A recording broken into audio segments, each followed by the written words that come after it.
storylines were scarce in the XC1 class leading up to round 5 in Society Hill, South Carolina. It had been all orange in the front of the pack as Caleb Russell continued his reign over the rest of the field. But the Camp Coker Bullet saw a renaissance of sorts as a Kawasaki-mounted Josh Strang reclaimed an overall victory. In the XC2 class, it's still anyone's game, as Johnny Gerard, Craig DeLong, and Mike Witowski are in the hunt for their own crown. Will it be Return of the King for Caleb Russell, or will Josh Strang begin a mid-season push for the throne? Mount Morris, Pennsylvania, High Point Raceway. It's the green light, Dunlop, High Point GNCC, and it's coming up live next on RacerTV. Are you ready to go GNCC Racing?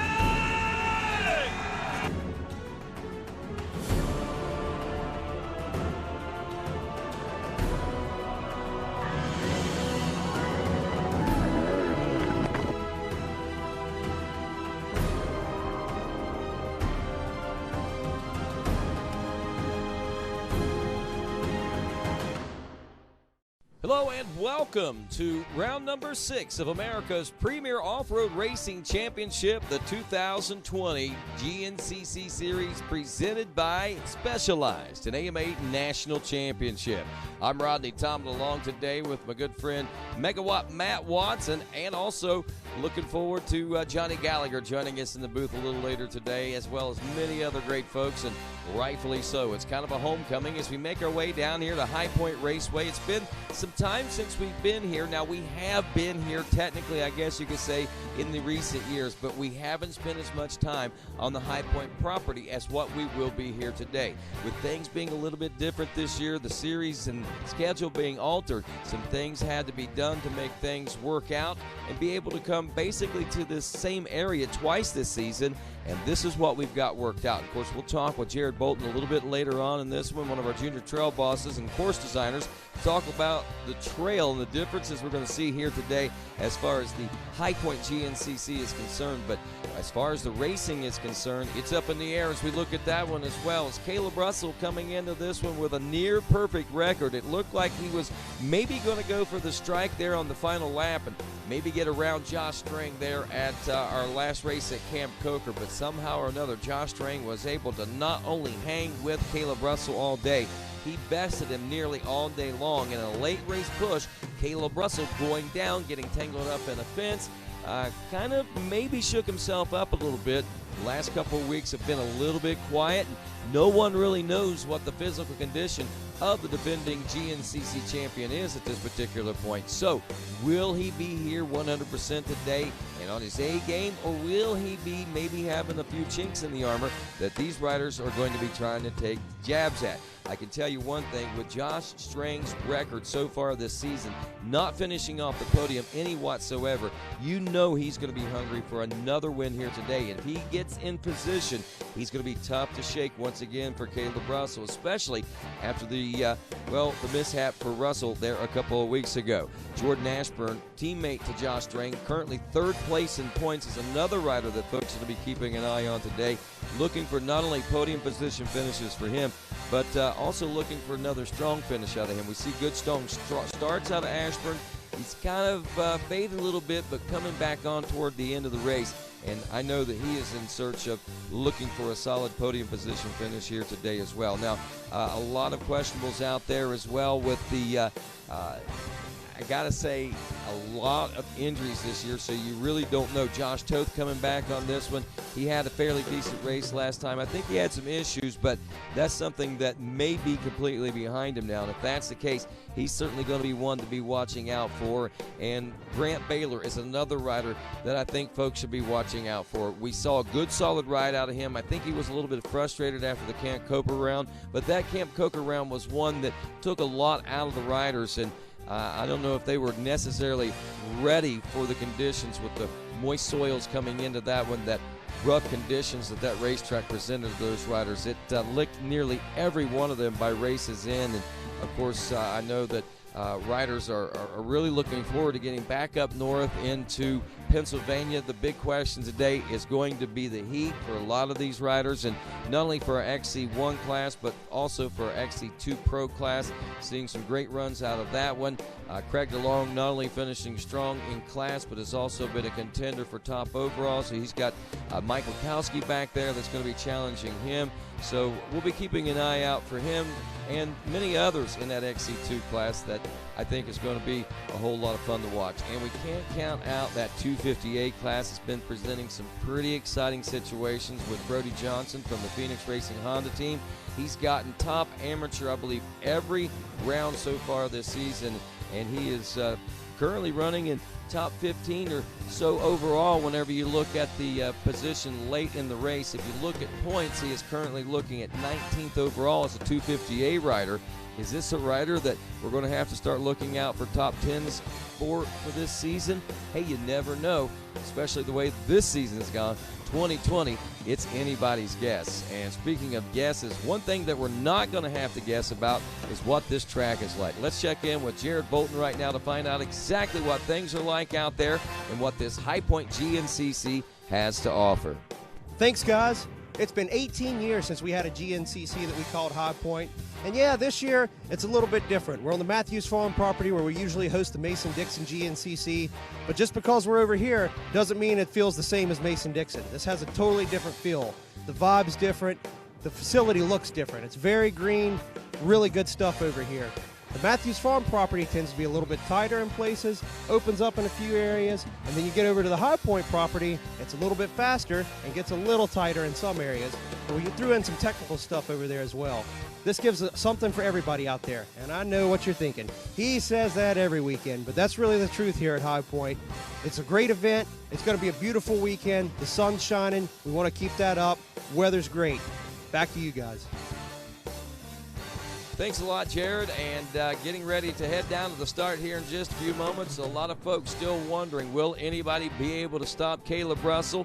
How hurt is he? Is he hurt? And is Josh Strang got that freight train up and rolling? And if so, will anybody be able to stop him? Stick around to find out. GNCC Live continues from the start right after this.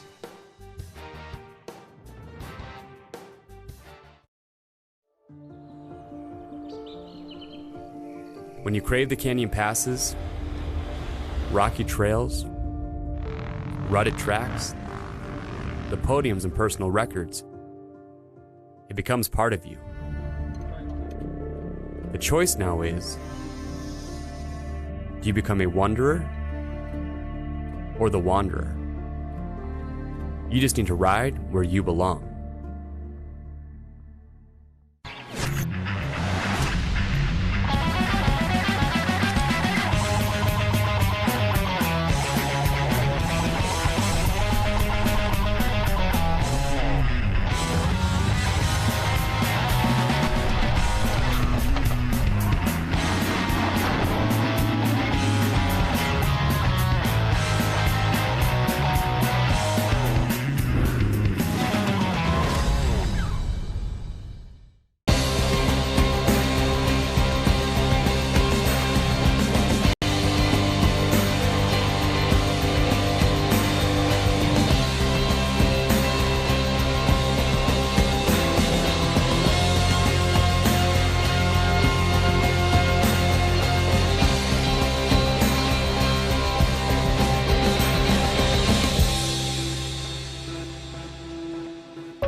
Things change, but I'm just proud of you guys.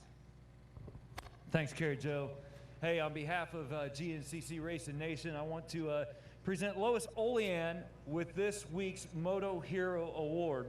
Lois Olean races the Bet A, the plus 30 class. So, Lewis, if you would mind coming on up here, I have a couple things for you. Every week, we want to honor a first responder, a military hero, police, fire, whoever, and this week, it's a former Marine Louis Olean from Lancaster, Ohio. That's right, give it up for him. 3 tours in Iraq. Standing up when we couldn't. Louis, we want to salute you today. Thank you very much for your service to this country. In honor of the Moto Hero Award, we have a plaque. We have a gift certificate for Canati truck tires from GBC Tires, $250 worth of AMSOIL product, and a commemorative flag from Columbia Flag and Sign Company, plus $200 gift certificate to their store. We salute you, sir. Thank you. You are welcome, man. We are proud to have you. And you're racing plus 30 today? Yes, 38. All right, what number? 187. Look for 187 on the track. Cheer him when he comes by. Thank you. With that, Ricky Towery. Thank you, Chuck. Hey, let's go, Lord, and let's have a word of prayer together this afternoon. Heavenly Father, once again, we do thank you for bringing us all together safely so we can have a little fun together. We just ask you to watch over these riders this afternoon. Lord, keep them safe. Let them go out there and have a good time together. Once again, we thank you for watching over our military men and women in all parts of the world each and every day. Do be with our leaders. They'll make the right decisions for us each and every day. Lord, we just thank you for the blessing that you give us. Lord, it takes a lot of things to happen to make one of these events. It takes the riders, the spectators, the promoters, the landowners, everybody working together. We just thank you for letting each one of us be a part of it. We just thank you so much for what you do for us. Help us keep our faith in you each and every day. We know you're in control of everything. Help us get back to normal quickly as possible. Take us all home safely when this is over with. In Christ's name we pray. Amen. And now, ladies and gentlemen, if you would, please remain standing, stand at attention, remove those caps, and cross those hearts as we honor the greatest nation in the world with the playing of our national anthem.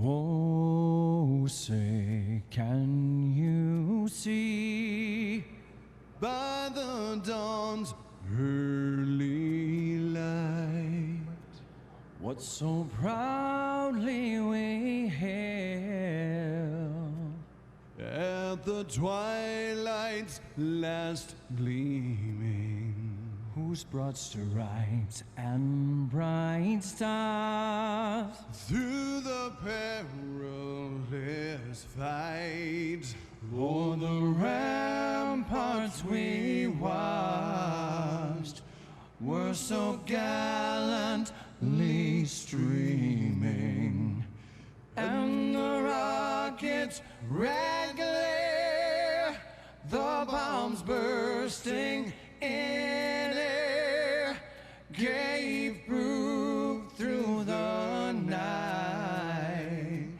that our flag was still there. Oh, say does that star-spangled banner yet wave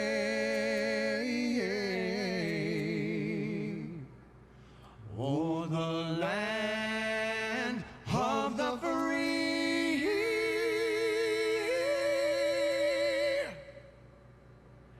and the home of the brave.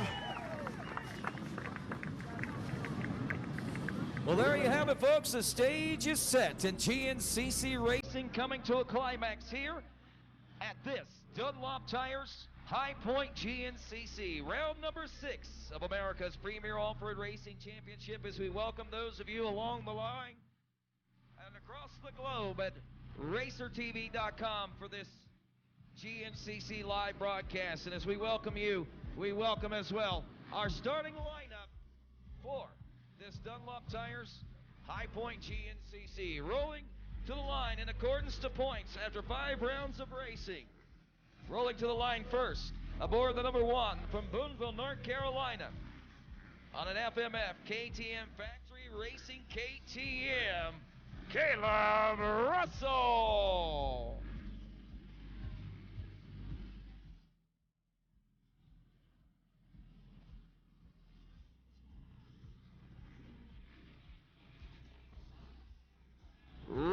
To the line next, aboard the number 114, fresh off a win. He's finished on the podium every round this season. From Australia on the Babbitts Online Monster Energy Kawasaki, the freight train, Josh Strang. Rolling to the line today, third in points, his teammate aboard the 127 Babbitts Online Monster Energy Kawasaki from Livingston, Tennessee, Jordan Ashburn. Fourth in points, riding aboard the number 314 from Belton, South Carolina on a Factory One Sherco, the Grizzly, Grant Baylor. Rolling to the line next, aboard the number 523 from Boonville, North Carolina. On board is Pro Yamaha, Lane Michael. Riding aboard the number 410 from Birdsboro, Pennsylvania. On board of Phoenix Honda Racing Honda, Andrew DeLong.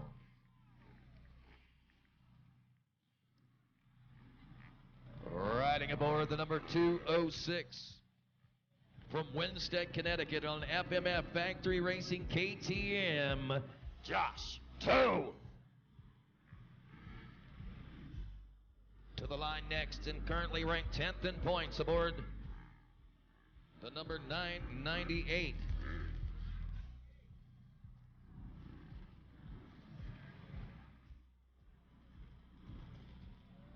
Ben Kelly, the number 530. He's out of Harrington, Connecticut on FMF KTM Factory Racing KTM. The number 27 up next from Blacksburg, South Carolina on a Rock Hill Power Sports TI Designs UFO Plastics Kawasaki, Evan Earl. And last and certainly not least, aboard the number 356 all the way from Hollister, California on an FMF Maxxis RPM KTM, Dante Oliviera. That is your XC1 Pro. Row number 1 here at this Dunlop Tires High Point GNCC. Nearly 700 riders on the starting line earlier this morning. 275 grace us with their presence here this afternoon in total on this starting line today as we get set to roll. And of course, the stage is set. Riders make their way onto the starting line and of course ready themselves for a 3-hour battle. And once again, a special thanks to Marlene and Herschel Matthews for allowing us this golden opportunity to be here, a part of the High Point GNCC here on the Matthews farm. Thank you, Herschel. We certainly appreciate that. And of course, now the starting sequence is about to get underway as Ricky Towery is taking his place up near the first turn as we speak and readying himself and the rest of this field for 3 hours of strict competition. Folks, I'll tell you, it is one of the best tracks we've had laid out so far this season and have had a lot of folks loving the layout, the design, the flow, and everything that this track has to offer. We are back up north in the heart of the GNCC Racing Nation, and we have just 1 minute before the green flag flies, and we go GNCC Racing here at High Point. Ricky finds his way to that first turn, and the starting sequence has began, and once again, the next cue that we'll see from Ricky Towery will be the waving of the blue flag. That blue flag signifying 30 seconds to go. It will also signal a dead engine call for all of our riders, signaling to them it's almost time to go. As the blue flag is out, shut them down, shut them down, shut them down. As we get set to go, I got to ask you, High Point race fans, are you ready to go GNCC Racing? All right, folks, that seemed a little half-hearted, I got to tell you that. And I know that we can do better than that. And 2 reasons. Number 1, we are in the heart of the GNCC Racing Nation. And number 2, we are at High Point. So I'm going to ask you one more time, GNCC Racing Nation, are you ready to go GNCC Racing?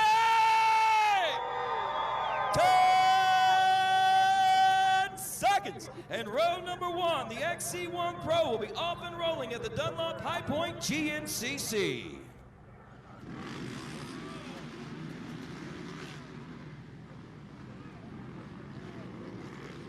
Around the first turn, oh, Wayne Michael, The 523 of Lane Michael picks up the whole shot. Caleb Russell right there in the thick of things as well. The XC2 250 Pro, Ryder Lafferty, Simon Johnson, Samuel Evans, TJ Soriano, also Heath Harrison, Liam Draper, Mike Wachowski, Ben Parsons, Craig DeLong, Nick Hunter, Jeremy Hand, Benjamin Nelko, Austin Serpa, Matteo Olivier. 10 seconds.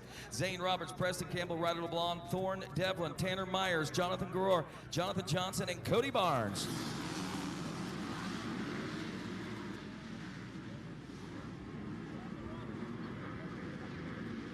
Trying to pick up on that first. Oh, it's a 23 machine. Simon Johnson from Bennington, Vermont. Trail Jesters KTM ride, grabbing the early lead in this one as we go to the FMF XC3 125 Pro-Am. Jason Raines, Mike DeLoso, Benjamin Wright, Chase Colville, Jeremy Lallemand, Jedediah Haynes, Nathan Federer, Jason Lipscomb, Zach Hayes, and Jake Froman in 10 seconds.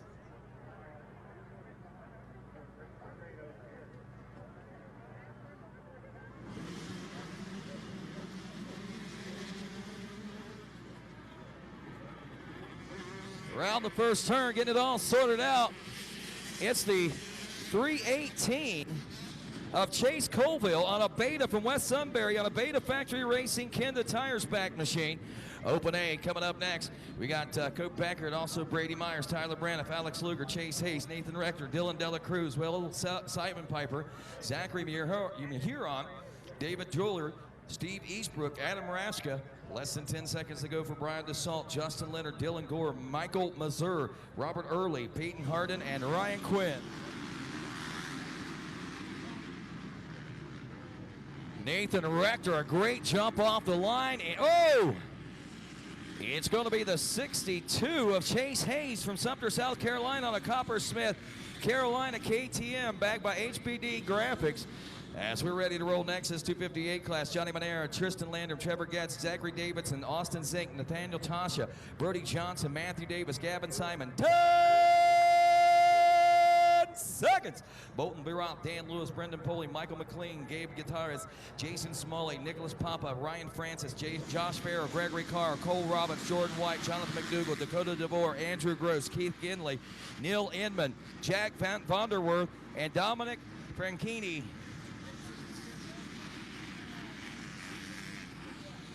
Missed the whole shot on that one. Looked like a 4.59, but I don't have that on my sheet, so we'll go to the four-stroke A lights class. Cole Whittemer, Alexander Patterson, Tyler Palmer, Russell Smith, Travis Renaud, Joe Cunningham, Michael Nerdlinger, also Adam Parker, Justin Lafferty, Jeremy Biggs, Cannon Knuff, Sam Hall, Nicholas Haynes, Johnny Fleming, Hayden Dillon, Cody Meeks. 10 seconds. Jason Key, Dylan Carano, Caleb Williams, and Chase Knopp.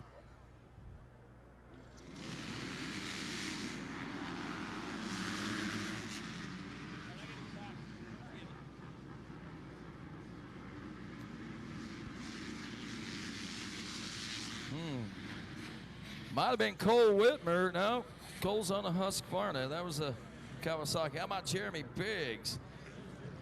That was that was JoJo. That's right, he is on a Cowie this year. 158. Jared Miranda, Max Rust, Alex Metz, Ian Potter, Eli Childers, Tanner Collins. 10 seconds. Braden Nolet, Dylan Hicks, and Blake Yaharis.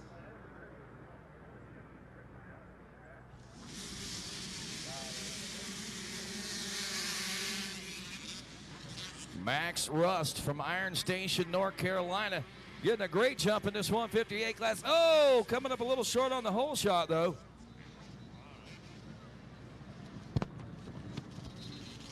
Senior A 40-plus class coming up next. Shotgun Sean Remington, Smiling Frank Messina, Gregory Richardson, Vinnie Tomic, Joe Potter. 10 seconds. Mike Felidis, also Tim Creeth, Todd Thompson, Steve Lembruno, Larry Sylvia, and Mark Honowski.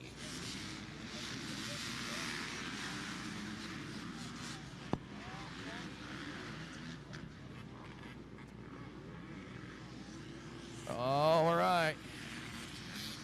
53, Shotgun Sean Remington, Moose, Kenda, and Factory Connection Husqvarna sponsored ride. Actually, it's a coastal racing ride. I did it again.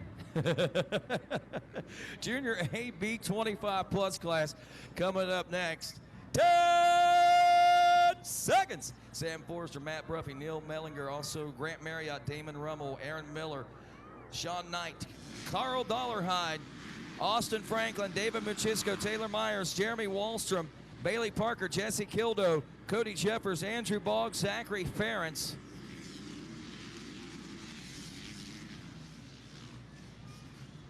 Vet A 30-plus class coming up next. Joe Marsh, Louis Oleon, Mikhail Gomez, Jared Hoffman, Joshua Wyatt, Leonardo Silva, Surly Amancio, James Bauer, Nathan Allring, also Gary Baseng, Curtis Weir, Danny Haftel, Joseph McCartney, Morgan Green. 10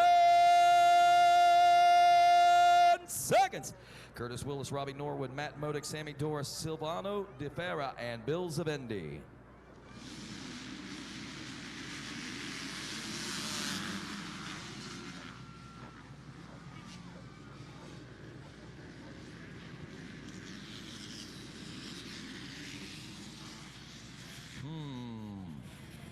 I don't know if that was Surly or Moncio or not. It looked like a 360, but I can't quite be sure. 150B coming up next. Peyton Gwynn, Blake Kohler, Toby Cleveland, Justin Hibbs, Christopher Eddy, Joshua Klauchik. 10 seconds. Ian Weisman, Clayton Robbins, Nick Barrier, Cesar Molina, Davis Jakopic, Anthony Blackburn, Cooper Jones, David Howanowski, Ronnie Vina, Nathan Delaney, and Lightning Lucas Grounds. Cooper Jones, good jump off the line for that ride. Jones, he was right there side by side. Vet B 30-plus class, Larry Hopper, Cody Hosta, Adam Odell, Daniel Parlier, Nick Plank, Daniel Jaros, also Ian Smith, Ross Kennedy, Tyler Click. 10 seconds. Jeremiah Taylor, Charlie Becker, Ernest Martin, Ambrose Kolaski, Kristen Honeycutt, Joshua Webb, and Jimmy Johnson.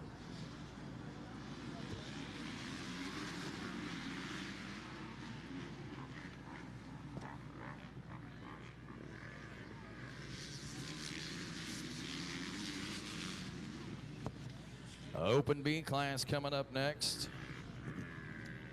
Matt Swords, Junior Smith, Nathan Dickey, Trenton Madison, Aaron Judson, Chase Spicer, Clark Thurling, Greg Williamson, Brandon Gearing, also Gregory Tinney, Dylan Fleming, David Ravensky, Chris Sema. 10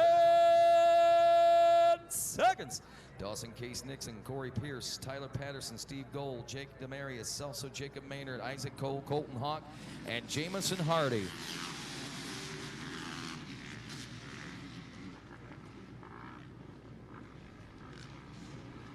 If I'm following along properly in the playbook, Senior B 40-plus class, I believe, is next.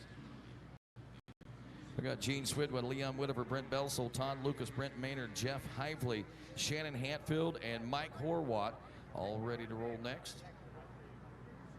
10 seconds.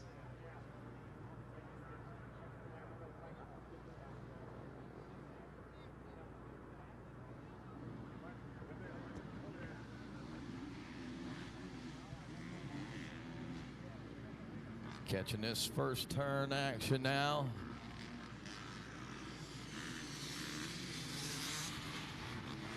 Jeff Hively out of Belpre, Ohio, taking the early lead in that one as our attention turns to Ricky Tyree once more for this 4-stroke B Lights class. Ready to roll in 10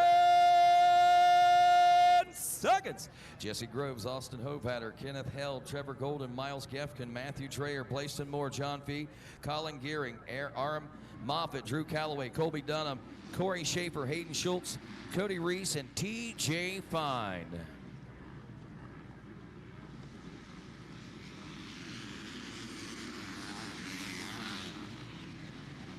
.453, Drew Calloway taking a whole shot out of Denver, North Carolina. Micah Metals, Mobius, and Motor X in 250B class.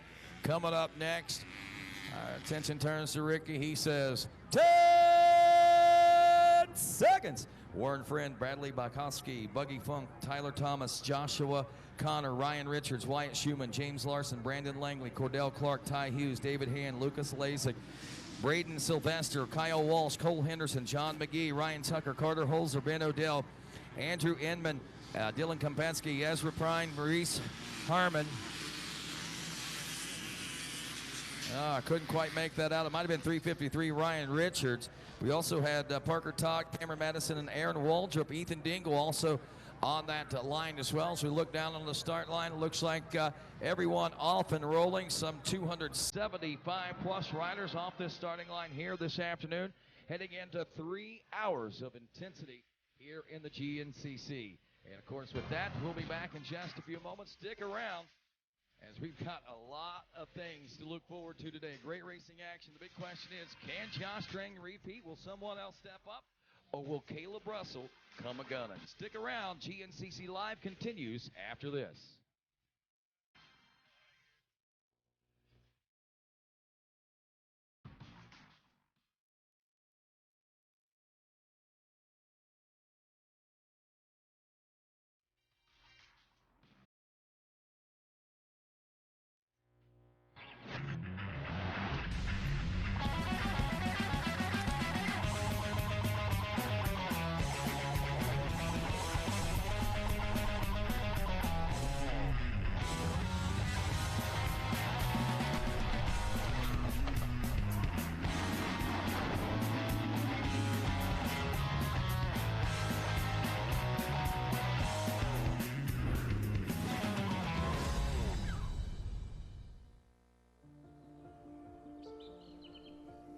When you crave the canyon passes, rocky trails, rutted tracks, the podiums and personal records, it becomes part of you.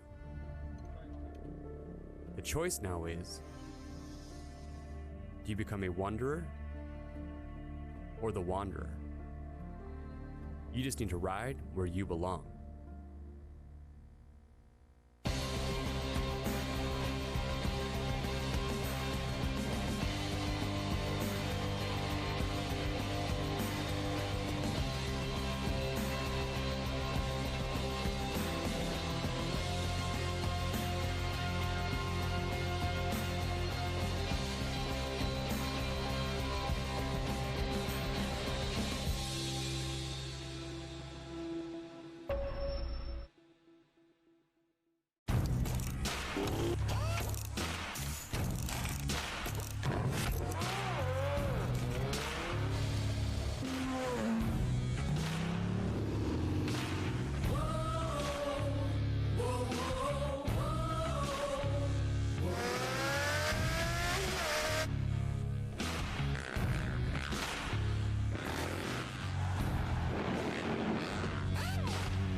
It's hard to put our adventures on hold, but now is the perfect time to prepare for their return. AMSOIL has your back with fast, free shipping, and ordering has never been easier.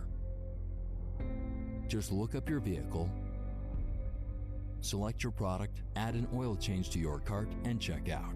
Spend $50 on AMSOIL products, and shipping is on us. Order now at AMSOIL.com.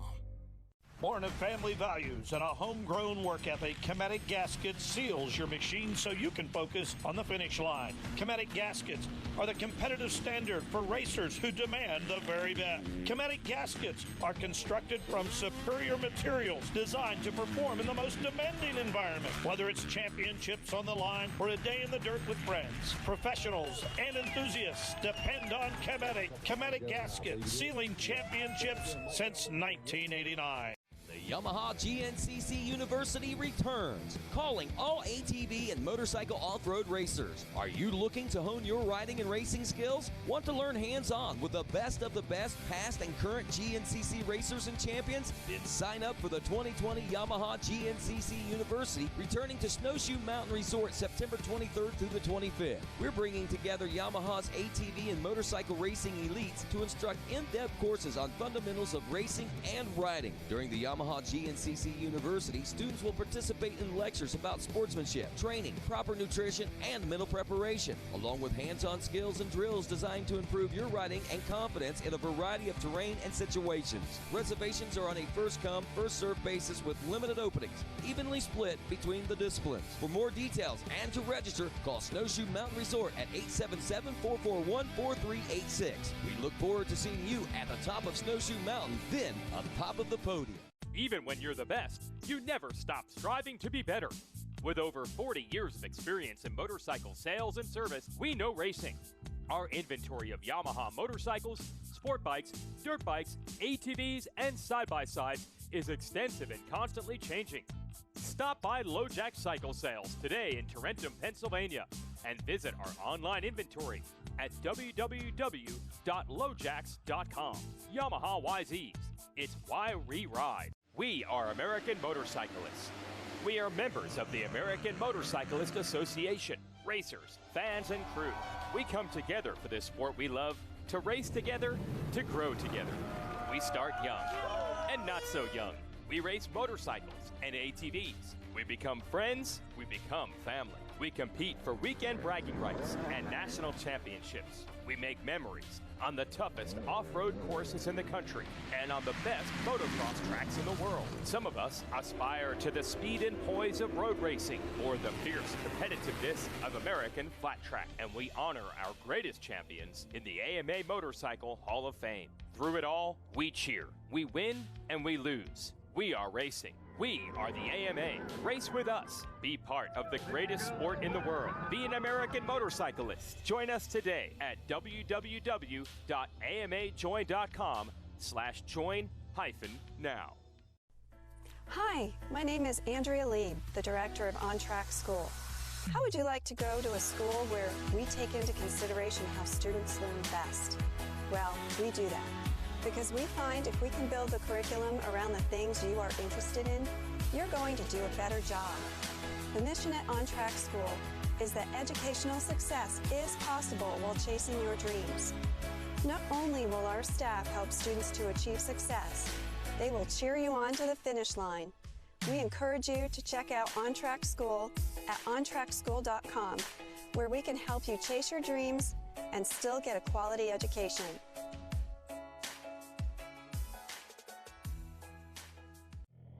Live coverage of the 2020 GNCC Series on RacerTV.com is brought to you by MMI. Get there faster, smarter. Specialized turbo e-bikes. It's you, only faster. And by RockyMountainATVMC.com. Get ready.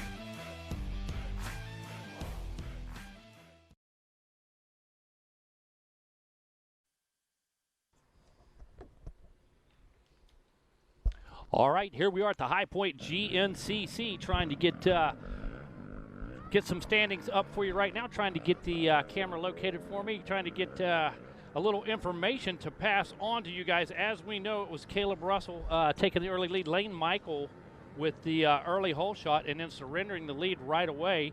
And sure enough, right now at the mile marker 9, I believe, they should be working their way into the finish here any moment. A clean start down there. Surprised by the number 523, though, on that Yamaha, Lane Michael. A bit hard pack and dusty out there right off the start.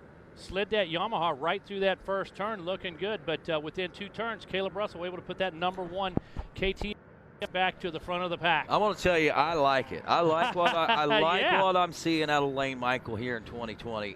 You know, I did an interview with him on my 10 seconds off-road XE off-road cast, and that was like well, I think we'd raced 1 round of racing at that particular point. We'd done the first round at Big Buck GNCC, and I had a chance to talk with him. And even at Big Buck, Lane was looking so comfortable on the M-Pro Yamaha. It seemed like he found a home. We've seen some great runs out of Lane. He's had some great starts. And the early part of the race, you know, Mikey Waynes keeps bringing up to the pack. We get to the 1.5 hour, 2 hour mark, then things kind of seem to dwindle away for Lane Michael. But, you know, and Lane comes back on that and says it's nothing to do with fitness. I'm fit, I'm this, that, the other. It might leave a little bit the question, maybe Lane thinks he's a little more fit than what he actually is. But, you know, in talking with a few people, he really is starting to get some things dialed in. So I think we're going to start to see some small advancements, maybe even bigger than what we expect out of Lane Michael. And we might get that solid performance for 3 solid hours out of him today. I've known Lane Michael since he's 5 years old.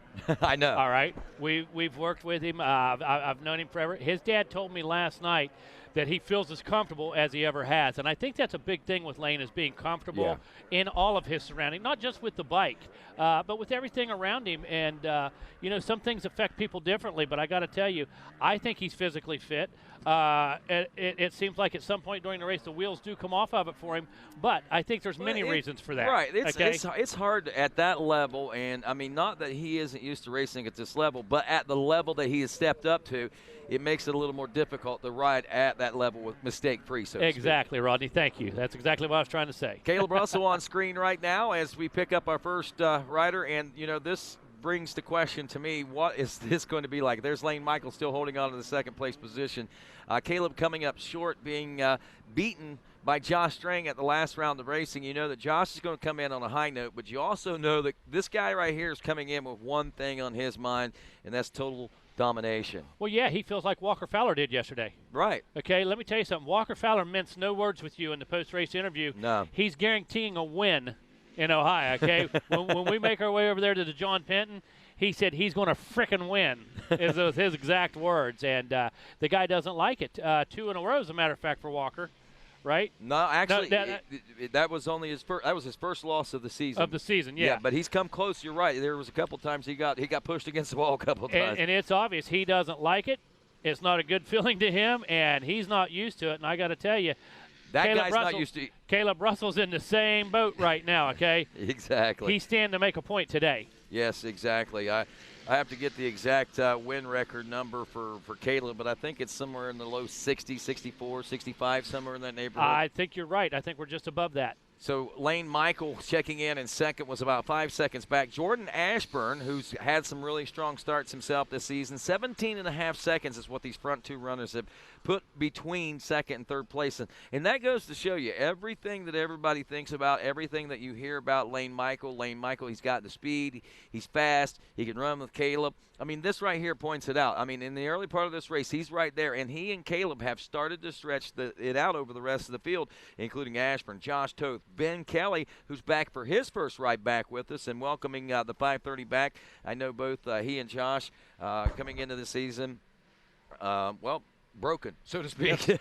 Had to get fixed and get back at it, and here we are. There's Caleb Russell out here at the FMF PowerPoint. Stu Baylor there. What's going on, Stu? Obviously, we see Caleb's got a lead right now early in the race. The track conditions look beautiful. Right now, it couldn't be any better. You guys have obviously seen the fields. That's a small portion of this race course. This is what we're looking at. But you look up in the sky, and the rain is starting to fall. And here before long, I think it's going to change the pace and the tune of this race. But we see Jordan Ashburn come through. Now Josh Toth, Ben Kelly, his first ride back, up here mixing it up with these guys. Grant Baylor, Andrew DeLong, Dante Oliveira coming from the West Coast for his first ever GNCC. He had a really strong performance at ISDE last year, and Josh Strang's caught into the tail group of these guys. He's going to have to make quick work before he gets back to the Dusty Field sections. You've got to have that clear track if you want to have any shot at running down Caleb today. And right now, I would say he's probably got 40 seconds over Josh, who is the guy that we want to see mixing it up with Caleb after last weekend. Obviously, we want to see anybody mixing it up. But now we wait for the XC2 guys. And there was a new face in the mix of the battle when we last saw him. Mike Witowski was up front, but Ben Nelko, local to the area, was in second place, followed by Ryder Lafferty. And Johnny Gerard and Craig DeLong, who we expect to see at the front of this XC2 pack almost every weekend, were buried way back, 9th, 10th, 11th place. They were stuck in the dust and going slow through the fields. It's just giving these guys that edge that they need. The XC2 battle, here it comes. So right now it looks like we've got Ben Nelko up front. So, wow, this is big for him. We see Mike Witowski coming through, now Liam Draper and Ryder Lafferty. Now we've got to look back. We've got to look for Johnny G.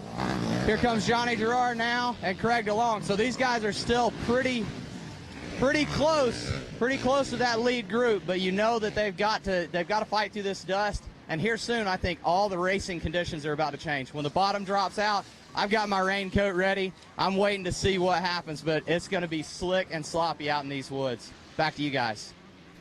All righty, thanks a lot, Stu Baylor, coming in with that update from the FMF PowerPoint. You know, a couple good points to look at there. Josh Strang's at least 40 seconds back, like Stu Baylor said, and he's at the tail end of that pack. The big question, what happened to Josh? Now, the beauty of it is Josh is usually good about making passes early. I don't know if he fell back late in that lap or he's just having trouble getting up the steam or whatever the case may be, but I kind of look for things to be a little different on lap number 2 as far as Josh Strang is concerned. Yeah, definitely. Josh, traditionally a good starter. Like you said, he gets track position early, Rodney, and then his strategy is to, either put as much space between him and the guy or stay as close to the guys in front of him as possible. Yeah. But he likes to do that at the front of the pack early. Not typically a guy who charges through the pack. So Josh Strang's got his work cut out for him. We'll do the math right here for you real quick. 17, 20, it's 30-some pushing, and it likely is 40 seconds out in the woods now. That was at the finish line that we were looking at there. But the way the standings are looking early on, Russell, Michael Ashburn in 3rd, Josh Toth was 4th, Ben Kelly in 5th, Grant Baylor in 6th. We just saw that. Andrew DeLong was in 7th, Dante Oliveira in the number 8 spot. Josh Strang was all the way back in 9th, but the 10th place overall position, how about this? And I can hear it and I can tell by Stu's reaction. Benjamin Nelko from Alquippa, Pennsylvania. Yep. This is a name that we've read in GNCC quite often, but it's not a name that we've seen up at the front of the pack, especially in this XC2 class. No, known for doing some motocrossing too as well. Yes. Nelko, and dipping his toe in the GNCC pond and being quite successful. But I got to tell you, I don't think anybody expected him to be up front this early and this soon.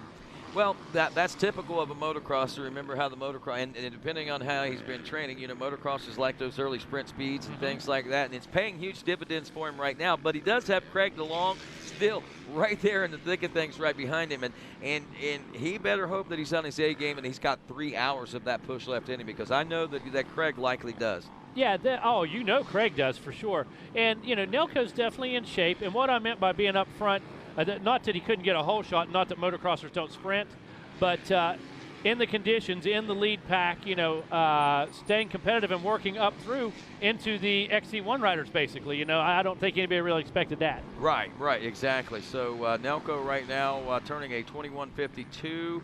That is about a minute off the pace of Caleb Russell. He turned a 20:56, but still a very competitive lap time, obviously, in the XC2 Pro class there. So we'll be keeping an eye on the 4:07 of Nelko.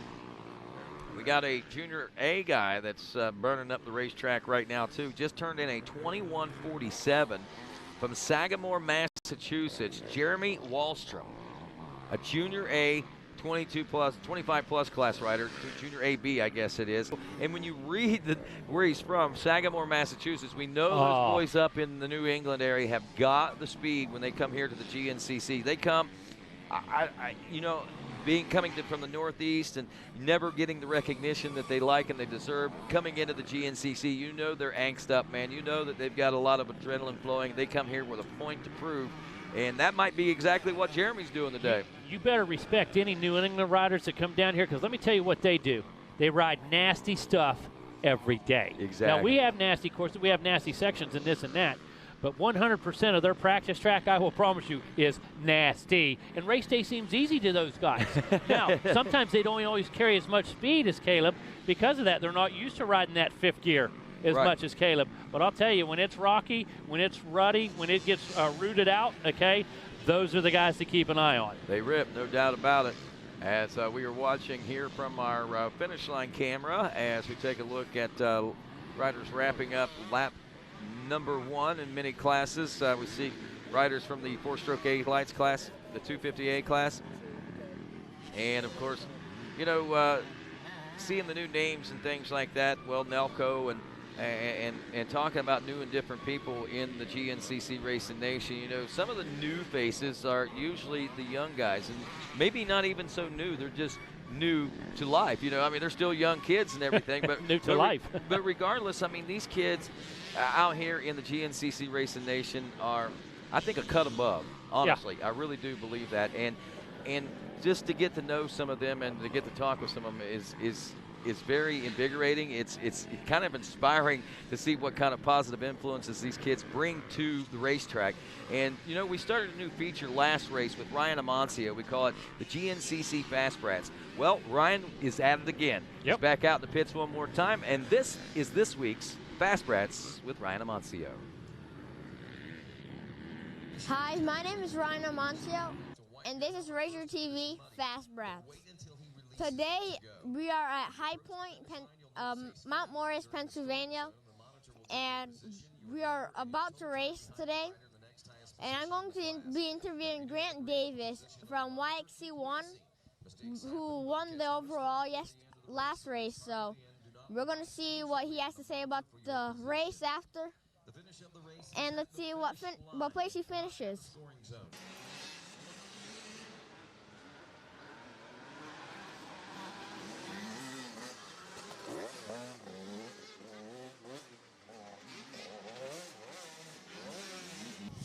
All right, guys, I just finished up my race for 7 to 11:85. Had a good race. Started in third, not bad, but I had a hard wreck in on a second lap, and I went down hard. I hurt my shoulder, but I'm still okay, so that's good. And I want to thank God for keeping me safe throughout this race and letting me finish this race. So now we're gonna go look for Grant Davis so we can interview him. So we're here with Grant Davis on the Kawasaki for YXC1. He took the win today and the overall. So we're going to see what he has to say about the track, what he liked, what he didn't, and why he's doing this. So how was the track? It was good. There was a couple sketchy spots with the stumps sticking out, and I really liked it, honestly. We want to know, what got you motivated to get racing? Was it your dad? Was it just watching TV, or what was it? Well, my dad used to race, and then my brother Nick Davis started racing, and then I really just liked it, so I'm still here racing. And how old were you when you started racing? 2.5. Wow, I was 3 when I started. So Grant, what do you do off the track? Well, at home I work out for 2 hours a day and ride every day of the week as much as I can, and that's about it. What do you do for fun?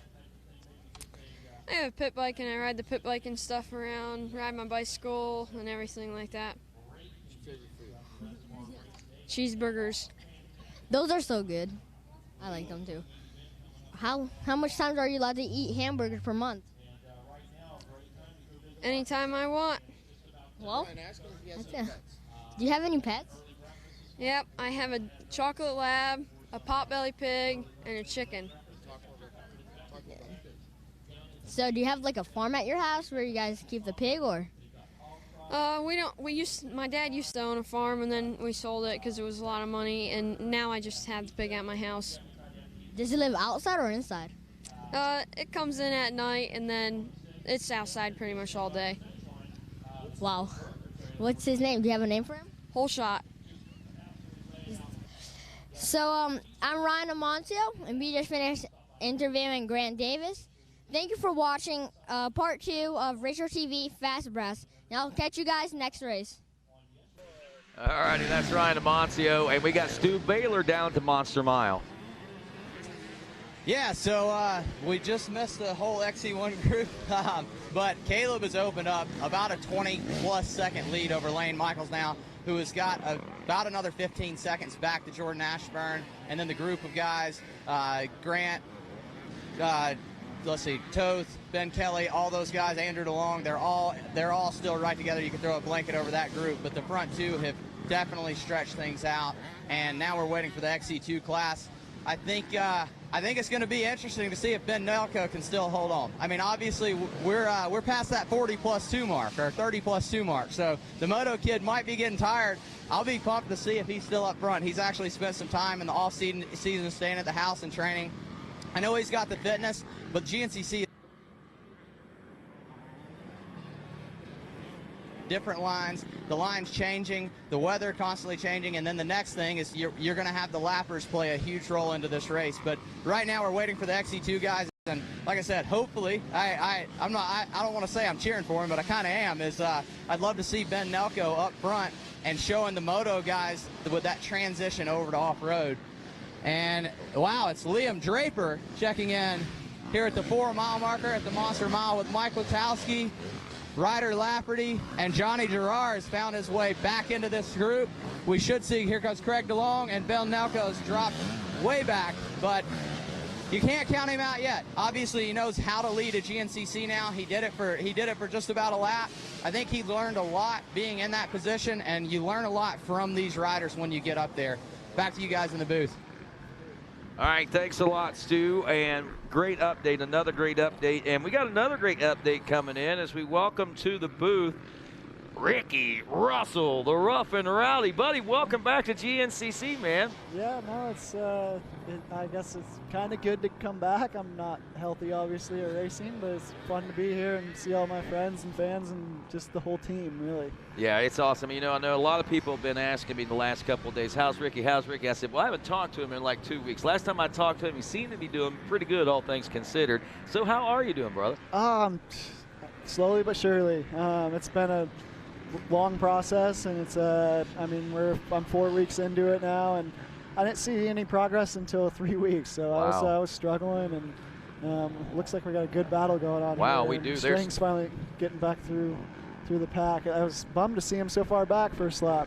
Yeah, and that, I mean, did you catch the last race 2 weeks ago, Mike? Oh yeah. Was you shocked to see Josh up there challenging Caleb like that all day? No doubt. If he gets a good start, his biggest fault is the first 2 laps, and Caleb's always good at the first 2 laps, and Josh is always trying to make it up. So at Camp Coker, he was right there from the get-go, and so I knew no doubt it was going to be a good battle. Yeah. So how many weeks we've been out? 4 weeks since your accident? Yeah, so it's been exactly 4 weeks today. It happened, it happened the 17th of last month, and yeah, I'm getting, like I said, every day stronger. I mean, even from yesterday to today, I can feel like I can walk around better. And that's amazing. So it's cool, but yeah. The extent of the injury, I mean, you know, we hear a lot. There's a hip issue. I know that you the artery, they kind of nicked the artery got nicked. What was the extent of the artery was severed. Severed. Oh wow, that's even worse. Pretty than much a nick. demolished. So yeah, they had to go in there, and he explained to me like a plumber. There was a chunk of pipe that was bad, and he cut it out and we have an accessory vein in our body. He took that vein and replaced the artery with that vein. And he told me that vein is good as new. It should be, he said it's going to be a while, but he said that should be just as good as it was. Got our XC2 battle here. Witowski, there's someone right in front of him. Yeah, I think Draper might still be out ahead of him right now. Witowski's got a good run going out. Ooh, look at that. That's a good battle going on for that third place position. Ryder and Johnny. Yeah. Hey, I had a chance to talk with Michael Lafferty, Ryder's uncle, yep. And he's out full support of Ryder here this weekend and says you're going to be seeing a lot more of him at the races too, just be in the corner of Ryder. For sure. I've been staying with Stu. Stu open hands, let me stay at his house these last 3 weeks because he was only an hour from where I was. So right.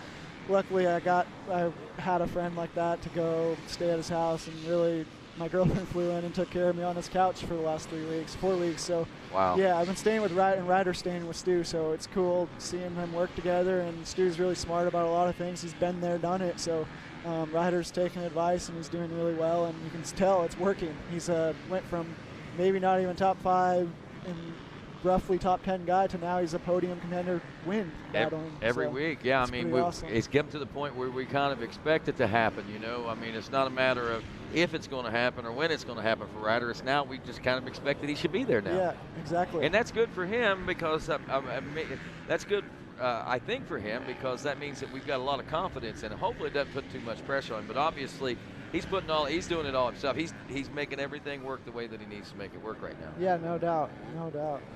So rolling through this, we also got in booth with us. I don't know if this mic is working today, but Ryan Amancio also joining us. Ryan, how you doing, buddy? It doesn't work as it would be. And let's see, let's grab this microphone right here. You will be able to still hear by leaving that on. You'll be able to talk by talking into that. So Ryan, buddy, welcome out to the High Point GNCC, and man, good job. Really, seriously, good job on the Fast Brats, the GNCC Brats. That's great, man. Yeah, thank you. It's obviously a pleasure to be helping out the RacerTV. I really like doing this, so it's kind of an opportunity for me to take, and I took it. I heard that somebody said that you were gunning for my job, man. Is that true? No. I was going to say, give me your best 10 seconds. We might just hand it over to you right now.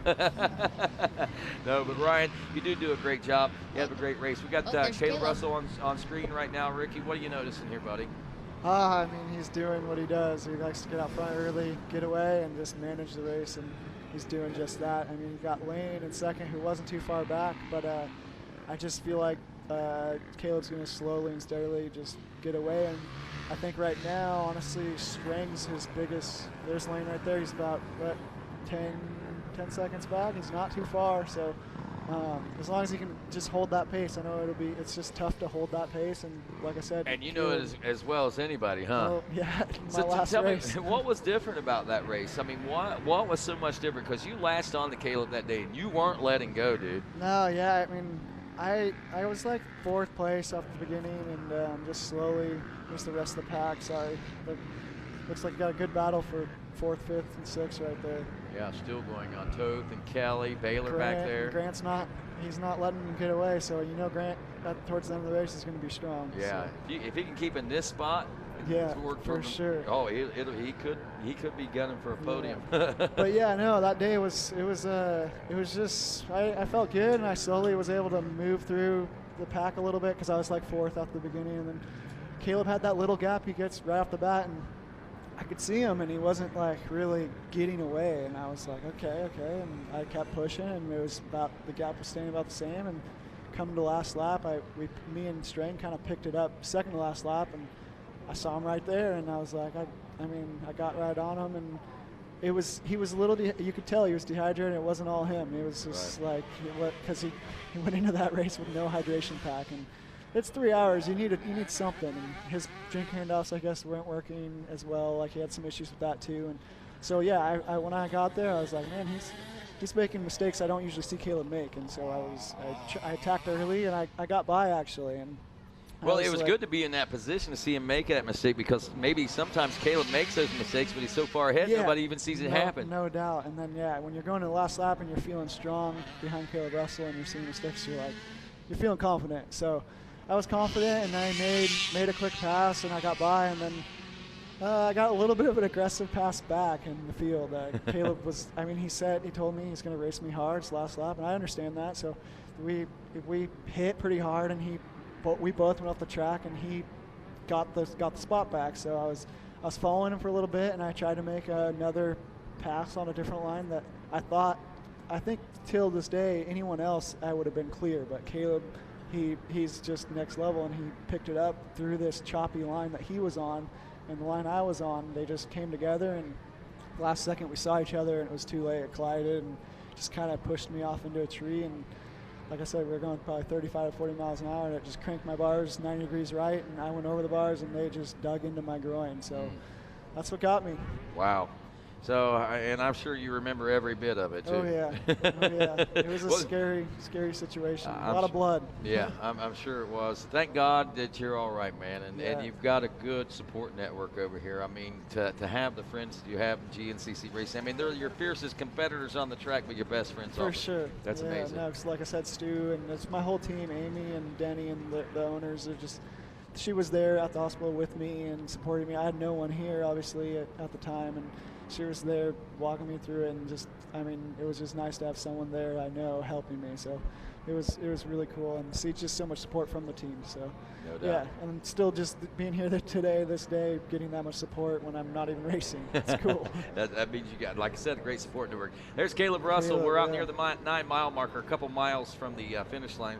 If you look at lap times right now, 20 minutes, 56 seconds, call it 21 minutes was the first lap time, but we're going to have a few more minutes added on to this next lap. And according to timing and scoring right now, we are about 2 minutes over that right now. We're 44 minutes into this race. It looks like he has about a 15 to 20 second lead over Lane right now. So I think he's getting that little gap, and he'll manage this race, I'm sure. It might be bigger than that now. Yeah, I was trying to watch the timer, but yeah, it looked. Yeah, it's definitely larger than 15 and 20 now. We've already passed the 20-second mark there. So Caleb really starting to open it up out there. And there's nobody that, I mean, not saying that Lane can't pick it up again, but there's nobody now that Lane has kind of lost the pace, at least for the moment. I mean, he's pretty much by himself out front, and he's by himself in second right now. And this will be a big test for Lane, not only to try to chase down Caleb, but just to try to maintain the mental focus to hang on to second. Yeah, he needs to manage his gap on third. So, yeah, I think he's just doing what he can do and giving his all, and hopefully make it to the end. There's Davey Coombs, one of the GNCC originals, believe it or not, the son of Big Dave Coombs, and one of the originator of this championship series. Good to have Davey out here. He's also RacerX Illustrated, you might know that, but good to have Davey out watching with us today and posting social media on RacerX. So you see, hey, he's out working today, man. I mean, that's what it's like around here in the GNCC Racing Nation. No rest for the weary, man. So good stuff going on out here today. Again, Caleb Russell, Lane Michael, Jordan Ashburn, Josh Toth, and West Coast guy, Dante Oliver. No one really knows him, but he came from Works Racing. Yeah. All across the country, and he's here trying to give it a go. It looks like, I don't know what place he'd be. I was talking to him. I said, I went over Friday, and there were some packages that signed up, and they said, you know, these, I'm like, who are these? They said, well, they're with the KTM, RPA, or whatever. Yeah. So I went over to, and I'm like, is Dante around here anywhere? And he's like, that's me. And a guy that taught him, heck of a nice guy, man. I said, what brings you all the way from California and Works Racing out here? He said, there's no racing in California right now. So we packed up, me and my brother, and we headed east. Yeah, that's what you got to do. I've seen lately, his stories. He's been driving across country, which I know all about. You do. Yeah, I mean, so you've got that story for yourself. A little different reason. Wow, this is kind of interesting, Ricky. I see things around, you know, you see pieces and parts oftentimes, but what do we got here? What's going on? Does it look like they're getting ready? Looks like they have axles ready. I don't know if they're going to do a wheel swap or something. There's a front and rear axle there. It could be, I don't know. I don't know if they just have them ready to go. Just curious, what would be the reasoning for that? Wrong compound? Maybe try a different tire compound, a different tread pattern or something? I wouldn't think so. I would think it would take too much time. The only reason you would want to do that is if you had a malfunction or something going wrong. And they might just be laying there just because. Yeah, and that too. It could be just a spare or something. KTM's known for having. Somebody forgot to put them away. Yeah, and that, why not have everything ready to go at any given time? Yeah. So what are you thinking, Ryan? It's actually kind of cool here in the booth. I didn't know it was like this. Right, yeah, we got the best seat in the house right here. We get to see all the good stuff right here. But Ryan Amancio here with us, also Ricky Russell here with us, and my good buddy Nick bringing us some food. Thank you very much. There's Caleb. They're looking like a pretty fast and dry track. I know the woods they're saying were slick and hard slick with roots. So you know, and I didn't know how that would. Oh mercy! I didn't know how that would turn out because I know we had the rain coming into the race this week. Yesterday the ATVs, we saw dust in the fields, but they said it was perfect in the woods, at least for the ATVs. No, it looks like it's. I mean, it's pretty good. It looks like the fields are dry, and I don't think they did get moisture. I think it would be like ice. So I think really it's the best it could be. Maybe a little moisture would not be bad, but I think it would be slicker than it's not. You can see it's already really slick in places. Right. 21 minutes to 27:12. So we're looking at a little over 6 minute longer second lap. So there's at least 2 miles or more longer trail. Longer, and it just depends where they started. I think it's that's what I was going to say. Somewhere probably around the 2 mile marker. And I know that the course was 11 miles long yesterday. They got a bike-only section, I think, as well. Yeah, so that added a little bit of extra length to it as well. Change for Ashburn. Ashburn is either in second or third. And Strang is moving up. Yeah, here it is now. It's Russell, Lane Michael, 18 seconds back. Jordan Ashburn, 17 more seconds back. Ben Kelly, only 5 seconds off the pace right now. Josh Strang, like you said, up from ninth now into a 5th place position, a second behind Ben Kelly. And only 6 seconds out of a podium position run right now. No, Strang's only going to get stronger. He knows where he needs to be. And he's, like I said, I was bummed he had such a bad start because I know he could be up there. Oh, I gotta point out, I did call Lane 15 to 20 seconds back, and he's 18 seconds. 18 so. seconds, yep. You You did a told good me job. I was wrong. So well, I thought it, and well, it could have been. Well, it could seemed have like, changed. It could have changed. That didn't seem like an awfully long 20 seconds. So No, it did, yeah. I mean, normally, 20 seconds is not as fast. It's kind of a lengthy time, but yeah, see, the woods look really good out there. Yeah. I mean, I haven't seen any other. I'm hobbling around, so I can't go check out the woods very good. But that looks like good dirt to me. Yeah. Well, it's Pennsylvania dirt, man. What can you ask for, right? It's right here on the Oh, we're gonna pass here. Is that BK? No, that's Ashburn and. I think that's Josh Todd. Yeah, I think that was that Strang getting around it's Kelly? I think it's either Ashburn and Toth or Strang and Kelly. I think that was Josh Strang getting around Ben Kelly right there. But we'll get a better shot of it, I think, right here when they come in here at the 1 mile marker. The FMF PowerPoint, and It's that's Ashburn. Ashburn. Yep, you were right. So I think Toth. No, it was Josh getting around. No, that was Kelly who got by.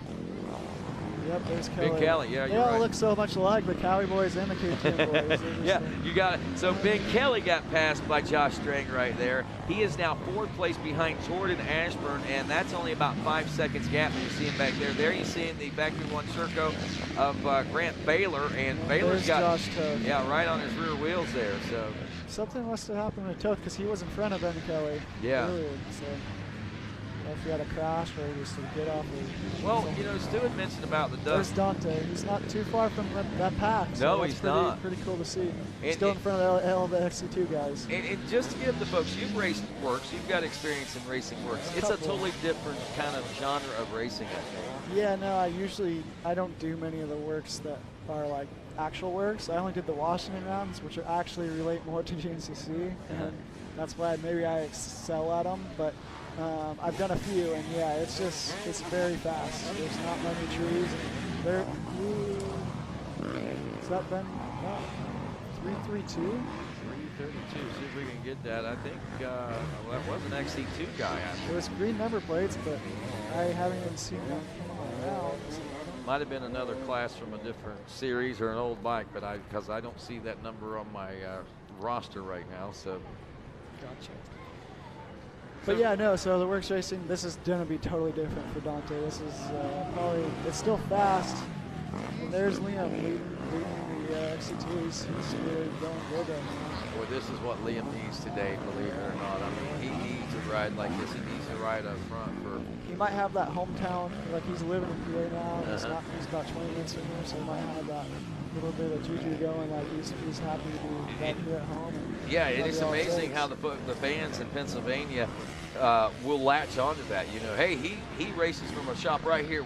That's our boy right there, and that's exactly what will happen. And when you're in Greene County, Pennsylvania, that weighs heavy down here, boys. No doubt. I can't believe how many fans are out here and how many riders were in the morning race.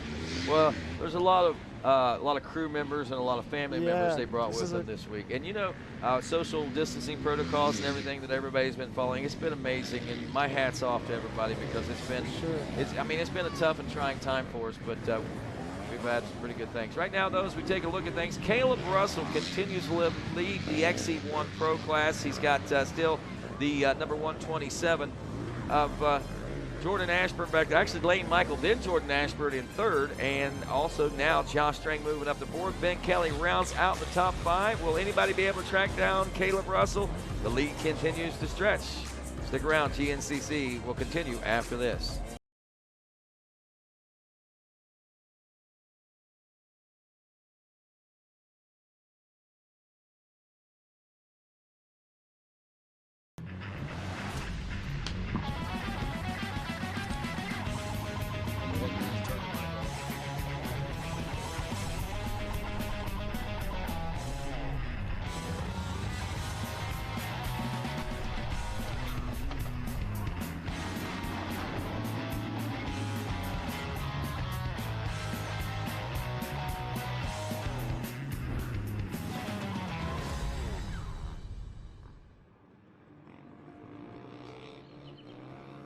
When you crave the canyon passes, rocky trails, rutted tracks, the podiums and personal records, it becomes part of you.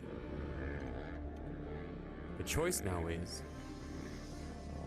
do you become a wanderer or the wanderer. You just need to ride where you belong.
Yamaha GNCC University returns, calling all ATV and motorcycle off-road racers. Are you looking to hone your riding and racing skills? Want to learn hands-on with the best of the best past and current GNCC racers and champions? Then sign up for the 2020 Yamaha GNCC University, returning to Snowshoe Mountain Resort September 23rd through the 25th. We're bringing together Yamaha's ATV and motorcycle racing elites to instruct in-depth courses on fundamentals of racing and riding. During the Yamaha GNCC University, students will participate in lectures about sportsmanship, training, proper nutrition, and mental preparation, along with hands-on skills and drills designed to improve your riding and confidence in a variety of terrain and situations. Reservations are on a first-come, first-served basis with limited openings, evenly split between the disciplines. For more details and to register, call Snowshoe Mountain Resort at 877-441-4386. We look forward to seeing you at the top of Snowshoe Mountain, then on top of the podium.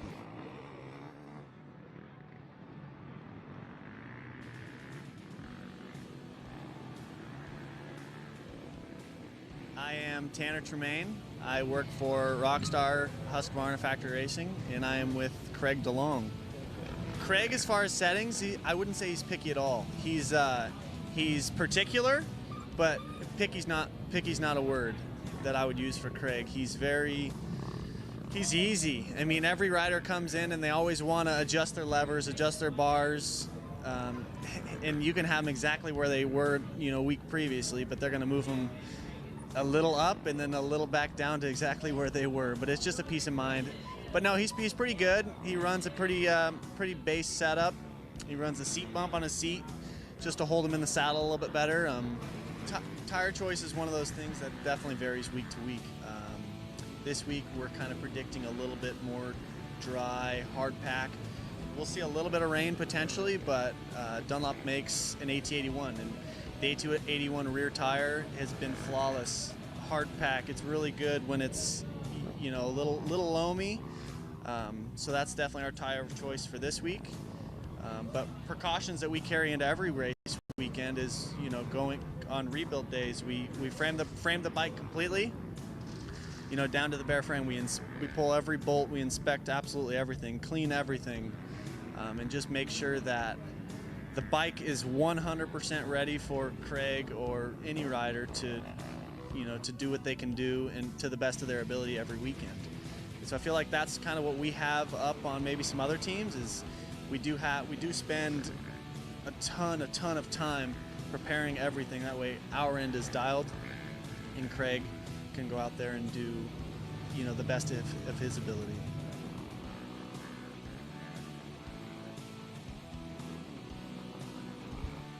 And welcome back to GNCC Live on RacerTV.com. Rodney Tomlin along with Ricky Russell and Ryan Amancio today. Also Matt Watson and Johnny Gallagher will be joining us as well here shortly. And Ricky back after, 4 weeks ago. Man, I tell you, scary moment, but dude, we're back here. We're blessed, and we're watching great racing action and picking the action back up here right now. Caleb Russell, Lane Michael, Jordan Ashburn, 1, 2, and 3, straying up the 4th. Kelly in the number 5 spot. We got ourselves a good battle already starting to shape up. We're only 2 laps into this one, 1 hour into it. The thing about it is, and it's always neat, I mean, and to get it from your guys' perspective, it's even neat. We talk about this first hour, and we see all this position jockeying and everything going on. What is actually going on here? You guys just trying to get yourself set for the last last 2 hours, hour and a half? How's that work? Man, it's just go. Like There's no game plans, really. No, I mean, obviously Caleb's game plan is to get out front and manage the race, but everyone else is usually trying to just go. You're trying to give it your all, and you're trying to get to the front. And once you're there, you notice, like, for me, when I was there, here we go. We got Caleb out front. Let's count the time. I don't see a timer on the screen right now, but see if we can. All right, so we know we're at least 18 seconds. Ooh, that might have tightened up some. He's not too far back. Lane's riding good. 12 seconds. 12 seconds. He might have closed back up a little bit. Yeah, so that might go work. No, you go ahead and take that one right there. So Johnny Gallagher joining us in booth now. And Johnny, I know you've been out watching some of this and watching some of this speculation. What's going on? You know, one thing I wanted to point out, Rodney, and you guys may have already talked about this. Lane Michael sitting there solidly in that second place ride, as you pointed out. Strang coming by here. Looks like he's actually made the pass on Ben Kelly. So he has actually moved up 2 spots. He's gotten around both Ashburn and Kelly. And there's Andrew DeLong. Maybe Ashburn came by when we were looking down there. The camera panned away. We'll have to wait. No, there is Ashburn there. So it is Strang all the way up now to 3rd. Last we saw, he was back in that 5th place spot. But that guy in the 2nd place, the 523 on that Ampro Yamaha there, he's a local boy. And I tell you what, many years ago, back when he was riding the 250A class, he had some stellar rides just across the hill from here, or across the mountain in Masontown. And this was the one place where he seemed to be able to turn his seasons around back when he's battling for championships. He's familiar with this dirt. He's familiar with the terrain. He's got a hometown crowd.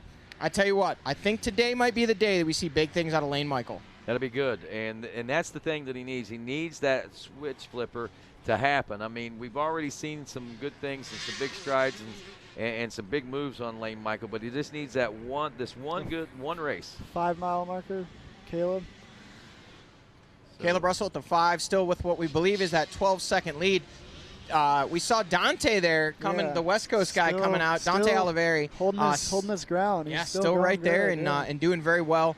Good to see some West Coast blood infused here and mixing it up, well within the top 20 overall. He was sitting in that 9th place spot in the overall when they came through at the end of lap number 2. It's very respectable because he's in front of all the XC2. We know these top 3 XC2, top 4 or 5 XC2s are going at it. So usually in the first lap, sometimes you get caught by them guys when you're back of the pack. Oh no. Strang lose some spots? Uh-oh. No, I don't think. Oh, never mind. Maybe a little bit of time, but he's still. No, we're good. Okay, I thought that was the same spot where I saw them guys already go by. But here's Caleb again, taking a look over his shoulder, wants to see where those guys are at. In that particular section right there, he was able to see Lane Michael, just the way that field's laid out, so he knows what the gap is. And likewise, Lane could see Caleb, so he's got that carrot out there in front of him. He's going to be hungry, and I know Caleb's doing what he does, where he manages the race. If sometimes you can keep putting that pressure, it sometimes can fall apart a little bit. So, but I know he's not no amateur at that. Strang making his way in now, as you can see, he's riding his own race. He might be the fastest man on the track right now. I think you're right. He was 9th or so the first lap, but he's slowly just working through the field, and I don't know if he's necessarily a fast man, but he's making up ground. He'd be awful close. I mean, it's very consistent when you see him. He's in an aggressive tack mode all the time. So, yeah, as our producer says, he's rejuved after that win, man. He's got a lot of things pumping him, and I'm sure he's kicking himself in the tail back there in 9th place on lap number 1. But being a former champion, being around this series for a long time, he knows there's 3 hours to work with here. No doubt, it's a long race. I'm really impressed with Andrew DeLong there too. He's mid-pack, but he's with those guys, and he's putting the hammer down on that Honda. Liam Draper leading the. That is Dante. That's Dante there. Sorry about that. I got a wrong cue there. But we got Liam Draper still leading, though, the XC2, so he shouldn't be too much farther behind Dante. But Dante's got some good skills. He seems to be holding his own here in the top 10 real Yeah, I mean, this is a rider that last year at the International 6 Days Enduro, actually won some overall tests on a club team. That's where I know. So, and he's a powerhouse out teammates. west. He's battling with Taylor Robert for wins out there. Yeah. And, kudos to him. Years ago it was kind of thought the West Coast guys thought they were better than the East Coast guys. The East Coast guys thought they were better than the West Coast guys. The reality of it is, it's two different types of racing. Right. It's a lot of different terrain. And, yes, there are tracks that those guys could come to here that would be similar to what they race, like Florida, because it's sand. Or there's tracks on the East Coast, like up in Washington, Ricky, where you're from, where the GNCC guys might come and really kind of flex. But here's the leader in XC2. Looks like Johnny Gerard still out front on that 969 He just machine. actually got by Liam. Yeah, Liam was out front for a few moments. Liam is right there, though. And Mortowski has closed in as well. Wow, we could get to see a really tight this one. XC2 this year is... And there's Craig DeLong. Yeah. It's just, yeah. Craig DeLong motioning something, it appeared. Don't know if he was trying to... Oh, yeah, he's talking to his crew members there. He was making some motions coming out of the corner and then stopped and had a little chat, and he's going to take off. He's on the radio letting them know. Don't know if it's maybe goggles, an issue with the bike, or maybe just something he wants to report back. There's Ryder and Cody Barnes. Well, Cody really stepping up strongly, I think, in this XC2 class after a really strong XC3 career there the last couple of years. And honestly, this is a kid that I don't think we've seen the best out of yet. He's a big, tall, lanky kid. I think that a 450 will suit his ride, his size anyway, a lot better than the 250. So when you see him performing well on the 250, imagine what it's going to be like when it gets to the 450. Yeah, he's kind of refining his riding, to be honest. When he was riding XC3, he got the job done. But, Ricky, you can probably attest to this more than anyone. When you guys watched him ride, you were kind of cringing the whole time. He's very fast, just a little bit on the edge. And, sometimes when you're on the edge, it bites you. And he went through a little injury streak there, and now he's recovered, and you can see he's kind of smoothed out, as you can tell just by his riding style. Like, he'll make mistakes, but he's smoothed out big time compared to where he was. Yeah, it's hard when you see a rider that has so much raw speed and potential as he does, and you want to just tell him, like, hey man, it's like watching a baby giraffe try to walk for the first time. You know that what that thing's capable of, but he's kind of like tripping over his own legs, and he's a tall guy like yourself, so it really kind of exemplifies and really exaggerates those motions. And now that he's kind of really growing into that riding style, he's really looking smooth. Hey, look who's back. We got this guy right here. I just want to step out while we watch this right here. We got Caleb Russell at the 7-mile marker right now. Alex Teagarden, a.k.a. Howie's dad, if many of you folks remember him from last year. Hasn't been around with us much this season, but he has made his way here for EMTB GNCC Racing there last night as Caleb continues to dominate. But look at this. It, again, has Lane closed up that gap a little more. We're starting to hit some lap traffic there, it looks like, Ricky, and that might be explaining a little bit why we're seeing Lane start to close up that gap. And that's big for him because that's only going to inspire him more as time goes on. I was just going to say, going lap 2. After lap 2, you start getting into lappers, and sometimes it helps the leader, sometimes it's worse on the leader. It's timing on the track. It just depends because sometimes you're in a bad spot. And it looks like right now it's working. Lane is he's not too far off of Caleb, and that's just firing him up more. He's just going to be pushing harder when he sees him right there. And they got a big gap back to the third place position of Josh Strang right now. So I mean that's a pretty monumental gap. So right now I think Lane is in the best position that he has been all season so far, to be honest with you. For sure. No, like Johnny was talking about, he's in his hometown. He's got that confidence, and when you can see Caleb out there, that's just all you need to go that much faster.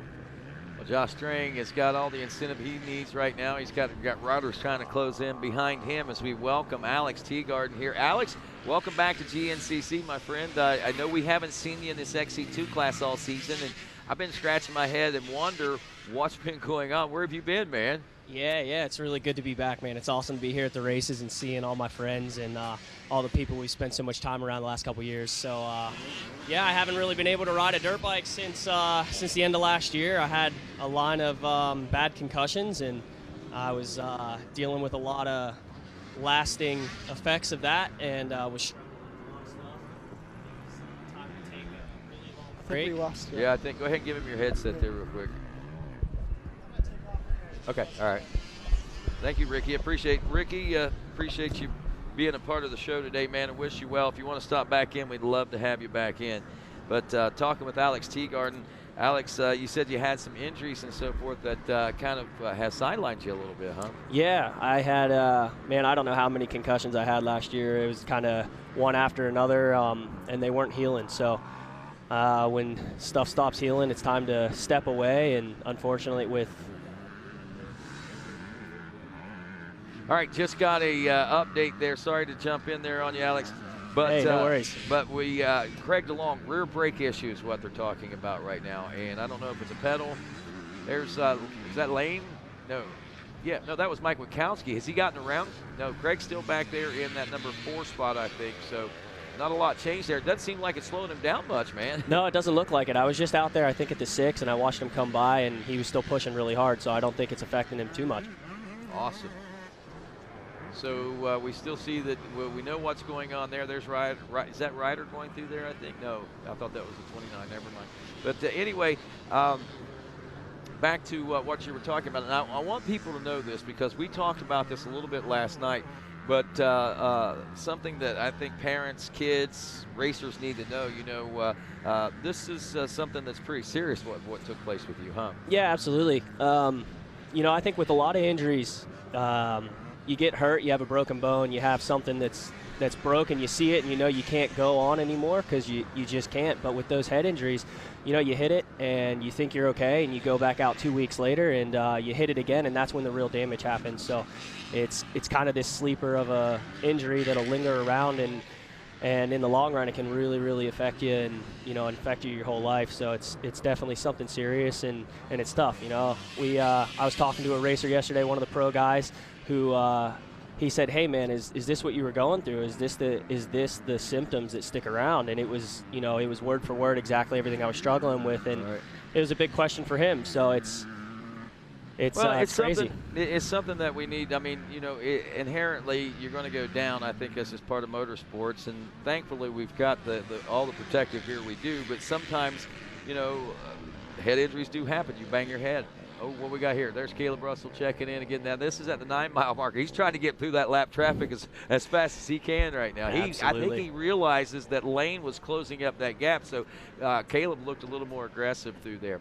So you raced the EMTB GNCC last night. How was that? It was awesome. I had a really good time. I found out really quick, though, that I think it's a little more dangerous than racing a dirt bike. I mean, we got out there and we were absolutely hammering, and you're on, 3 inches of tire and 6 inches of suspension instead of that 12 inches and a dirt bike tire. So I saw more gnarly crashes last night on those mountain bikes than I do in a dirt bike race. So I realized real quick, hey, man, I guess we're not going to be able to do this.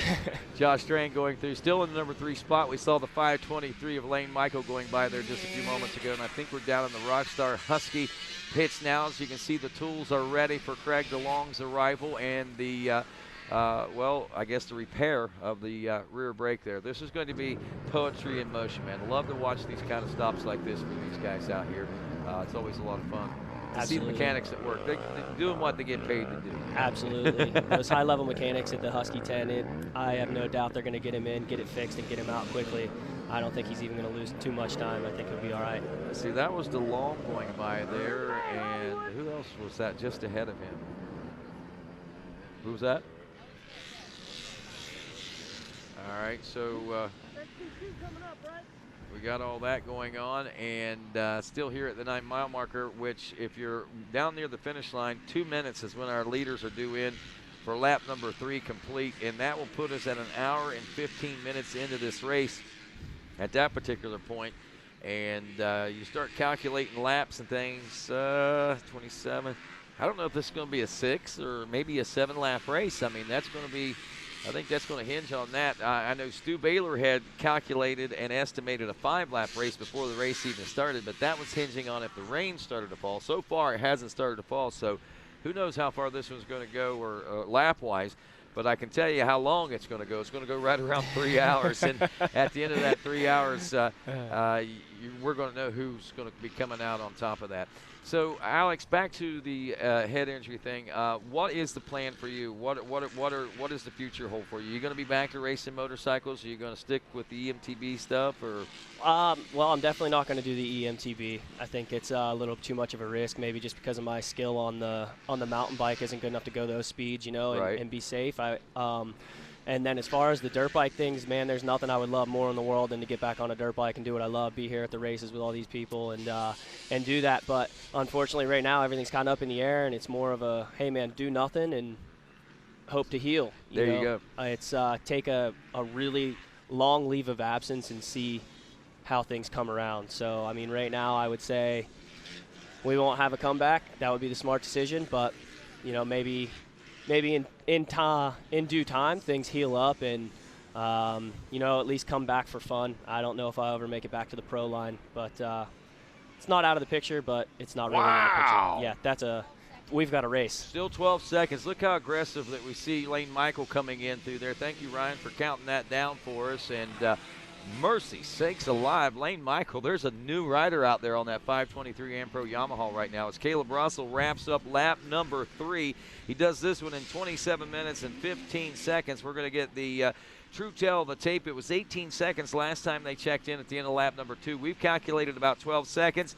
We see some lap traffic that had gotten in between them as well, so we'll see where we're at on the official timing and scoring. 16 seconds. You said it before he even came through, or did you see the monitor? All right. Well, 16 seconds. So 4 seconds. I mean, it's easy to gain 4. It's easy to lose 4. Caleb Russell into the pits. It looks like they're just a quick gas and go, and maybe a fresh drink and some fresh goggles. But that was a really typical run-of-the-mill pit stop we've seen there, Alex. Absolutely. That was smooth. They got him in, got him out. Man, they got to know that Lane's back there pushing. I'll tell you, I was just out on the track watching things go down, and Caleb came through in true Caleb fashion. Lane came through, and he's just as on rails, and he's smooth. The bike was sticking. It was working really well. I think we're going to see a big day for Lane. That's Lane. Lane must not have pitted that time. If he did a much quicker pit stop, because that gap is down to about 5 seconds now, as we've seen Lane Michael coming into view very quickly, as opposed to what we saw him in the distance at the finish line. Caleb Russell, we just saw him on the top right of the screen just a moment ago. There he is right there. No, that's not him. One more guy up ahead. There, we just got another little glimpse of him. I have a feeling when Lane sees that orange fender up here, he's going to push even harder than he is. Yeah, that lap traffic's got him held up going into those woods. So lap traffic certainly playing a big role, I think, for both riders right now. It's helping Lane catch up, but at the same time, it might be slowing him down some too. There's Caleb here at the FMF PowerPoint. This is out near the 1 mile marker now, I believe. You know, it's always a toss-up. The first guy that comes up on those lappers, they don't know he's coming. You know, so they might hold the first guy up a little bit, and then know that second place is coming, and they might be getting out of the way. So it might work well for him here. That might be what's helping him close that gap. As long as they aren't going into that single track stuff, that's where it gets tough to get out of the way for those lap Absolutely. Riders. But Ryan just counted 6 seconds. That means that Josh gained 10 seconds. So I would have, or not Josh, but Lane gained 10 seconds. So I would have to think that Lane likely did not stop for a pit stop. We'll try to get an update with Megawatt or Johnny or somebody down in the pits here in just a couple moments. But we do see that there's some strategy going on right now. Absolutely.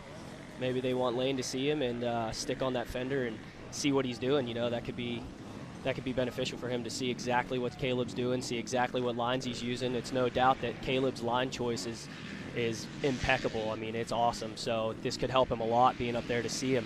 But one thing to point out, Caleb has had riders running with him the last 3 races. I mean, he's had challenges with Ricky Russell, last time with Josh Strang, and today, even though Lane hasn't necessarily challenged him yet, he's back there, and he is that thorn in the side kind of thing because he feels him. And I've heard Caleb say it before. He's talked about how fast Lane is. He knows what Lane is capable of, so he doesn't want to give him an inch because he knows he'll take a mile on him. Absolutely. Those guys do a lot of riding together. You know, they live close to each other there, and I think they know each other well. So I think they're in-laws, actually. Yeah, well, that could be it. Yeah. I think they married sisters, actually. Yeah. So, yeah, they know each other well, and there's no doubt that they know each other's riding well, too. So, man, when you know the guy behind you that well and you know who you're battling with that well, you're definitely going to play probably play some mind games and really know what buttons to push or not to push and where you can gain and where not to. You know that guy's strengths and that guy's weaknesses. So. Exactly. Probably better than most people out there would. Taking a look at it right now, we are now an hour and 20 minutes into this race. Caleb Russell, Lane Michael, Josh Strang, 19 seconds back off the pace right now, which puts him about 35 seconds behind Caleb Russell and out of first place right now. Lap times, we were talking about lap times, 27:14, 27:13 for Lane Michael, a 27:08 for Josh Strang. You were right. He is the fastest guy on track. He got around a couple of those guys. I don't really know who all it was. I was kind of lost with really where all the position was while I was out there trying to watch. I wasn't catching him, but I noticed he was closing the gap big, and he's riding really smooth. So real quick, Andrew DeLong, Ben Kelly in 4th, Andrew Long in 5th, Jordan Ashburn in 6th, Grant Baylor in 7th, Josh Toth in 8th after 3 laps of racing, and checking in 9th overall, Johnny G from the from the XC2 Pro class, and Liam Draper rounding out the top 10. With that, my friends, gives us a good stage to work from. We're nearing the halfway point of this Dunlop Tires High Point GNCC. You're not going to want to miss the next couple hours, next hour and a half of racing especially, because it's only going to get more intense. Stick around. GNCC Live continues right after this.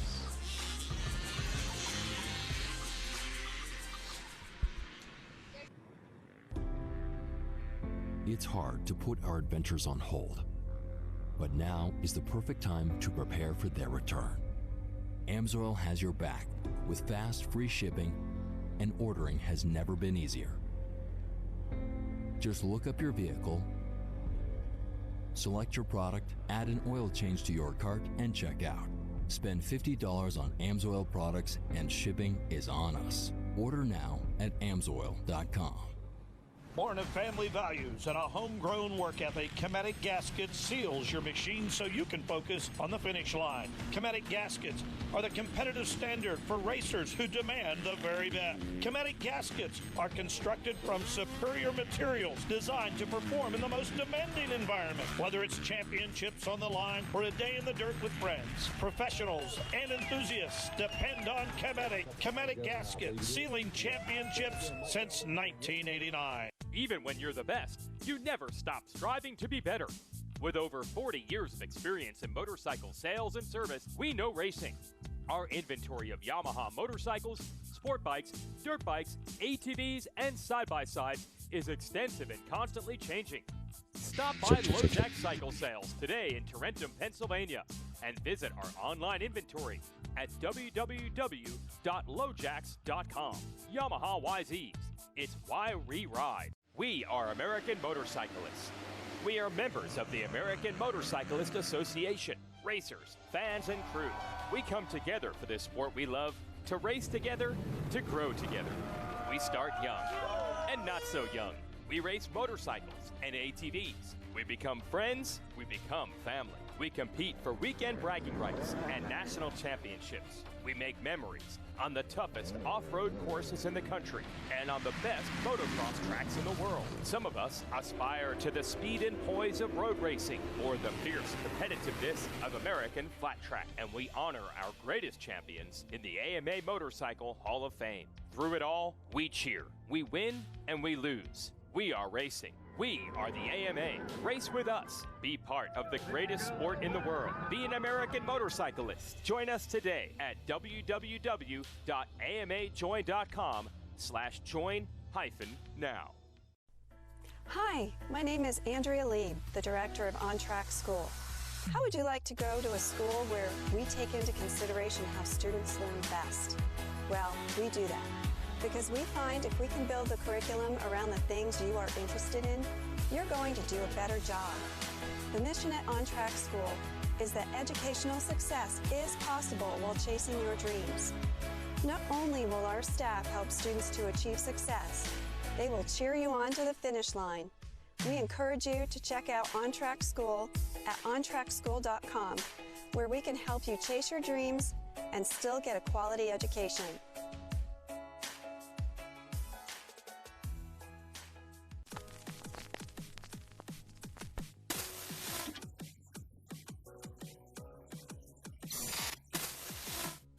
The Rock Run GNCC has always been known as just that, a rock run. but a whole lot of fun. And though there are a lot of rocks, this track has something for everyone. And on this day in Yamaha history 2011, it was no different. A young Jedediah Haynes grabbed the early hole shot, but it was New Zealand's Paul Whibley who gained early control. The Axeman Whibley, on board his Ampro-backed Yamaha, was able to pull away a 21-second lead at the end of lap number 1 over riders like Mike Lafferty, Charlie Mullins, Caleb Russell, Chris Bach, and many more. A hot, dry day made racing extremely challenging, testing the rider's skill, patience, and endurance. Josh Strang, the defending champion, laid chase to Whibley, closing that gap on lap number 2, and by the end of lap number 2, it put Paul Whibley nearly against the wall. A side-by-side battle through those rocks and through those trees and through that dust made for a lot of excitement. As the race wore on, Whibley saw that gap begin to widen back up. It went from 5 seconds at the end of lap number 2 to 19 seconds to 34 seconds, and by race's end, an amazing 1 minute and 56 seconds over second place.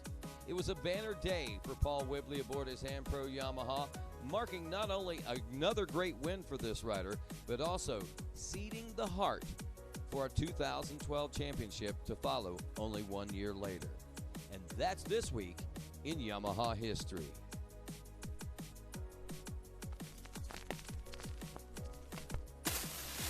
And welcome back to GNCC Live as we pick the action back up here at the Dunlop High Point GNCC. Almost said Tomahawk, man. It's old habits die hard. Here at...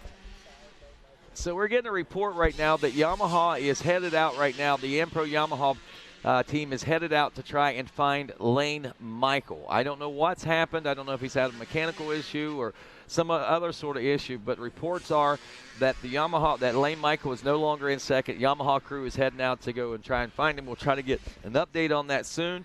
I'm sure that we'll get some track updates coming in from Stu Baylor here pretty soon as well. Right there from trackside. Maybe he might have a little better idea of what's going on as well, but a heartbreaker there for Lane, especially here in his hometown atmosphere. He's from just south of here in Fairmont, West Virginia. I know we call it out Boonville, North Carolina, but he grew up just south of here, probably 40 minutes from right where we're at right now, 30 minutes or so, Fairmont. So I know it's a heartbreaker for him on a lot of different levels. Number one, riding so well. Number two, being here at home like that. So hopefully it's all good news, and we won't hear anything bad coming back from that one. But nonetheless, we are here at the High Point GNCC. Now, we are at the Matthews Farm, and we are racing on the High Point side of the roadway. The biggest part of the track, I believe, is over there. So people are asking me questions about Lane. I don't know about Lane just yet, so as soon as we know, we'll certainly pass it along. There's Caleb Russell now, as he's out near this monster mile, and a nice open racetrack through here. It looks like several lines and some great passing opportunities. This is not one of the tighter parts of the racetrack. Looks like Stu Baylor is standing by down here as well at the 4-mile marker. Stu, what's going on, buddy? Yeah, it's a bummer. We got to see Lane close the gap back in. I think the last time I saw him, he was about 4 seconds behind Caleb after they left the pits. So to shaping up, Lane was putting together an awesome ride. He rode great all day long. I heard that he was holding his hand. I hope that's not the case, but you never know. And here we see Josh Strang getting aggressive. You know he wants to battle with Caleb. You know he wants to be right back where he was just 2 weeks ago in South Carolina. Obviously completely different conditions, and a terrible start has buried him behind these guys. His bike didn't fire on the line. I think he was a good 10 seconds down in the first turn. So Josh wants to be back up there with those guys. Now we see Ben Kelly. First ride back. This is absolutely impressive. I mean, I've got to say, the guy's putting in a podium ride his first day back in GNCC. I know how hard it is to come back from injury, and come back on this platform is totally different. The tracks are rougher, the tracks are gnarly, and it's 3 hours long. Now we've got Grant Baylor and Andrew DeLong, so a few position changes that we've seen with these guys. They've been battling it back and forth. It seemed that Josh Toth fell off the back of that pack quite significantly last time we saw him. Jordan Ashburn down a handguard. You see the track is getting really glassy. You can see as he loses traction going up this hill. The whole track is breaking down in a very odd way. The dirt looks great, but it's getting really slippery. The rain just keeps missing us. Just by a hair, we get a mist here and there. I saw Caleb opted to throw on some roll-offs, and one, I think on lap 2, he stopped for goggles. Just a quick reset, kind of expecting that rain. And right now, as long as we can stay like it is right now, it's going to shape up for a hell of a day. But you never know. When the rain falls, if it falls, it can change absolutely everything up. So there's Josh Toth. As we said, he's fallen pretty far off the back of the pack. And XC2 actually had a lead change in the pits. We saw Mike Witowski led out of the pits with Johnny Gerard leading into it. So XC2 still shaping up. These guys, every race this year, the XC2 class has been the most fun to watch, hands down. These guys have been nose to tail. 5 different riders, 6 different riders that we've seen in those fighting for those podium positions every single weekend. It seems to be the same group. And new guys, new faces. Obviously, we saw Ben Nelko, and here he is, Mike Witowski with the lead. Liam Draper has got back around Johnny Gerard, and Johnny is nowhere in sight. So at the 4-mile marker, we are not seeing Johnny G, who left the pits just 3 miles ago in second place. Sounds like we hear another bike coming here, and here he is, but definitely lost that lead group, and Craig DeLong is tight on him. Back to you guys. All right, thanks a lot, Stu, as we pick the action back up here up front in the XC1 Pro class. Joining us in booth now, Johnny Gallagher, the other Johnny G. We didn't lose this Johnny G. That's a good thing. So, but, Johnny, we just saw Lane back in the pits there just a moment ago. I don't know if you have an update on what's going on yet or not, but I mean, he looks to be okay. I don't know what's going on. Yeah, I haven't got an update yet. I can run over there and see what kind of information. Unfortunate though, we were just hyping it up. Local boy done well, and he actually put a push in there and closed up on Caleb, and now he's sitting out of this race. So we'll see if we can get an update on that. But now it's shaping up to be a battle between Caleb Russell and Josh Strang. We saw it 2 weeks ago. Josh was getting stronger as the race went on. Caleb having some issues at the last one, and they ended up coming together at the end of the race. Not coming together, but finding each other on the track.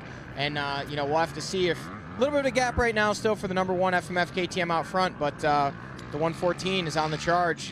Yeah, we might see a repeat performance in another battle. About 30-second difference in those two right now, and I have to wonder.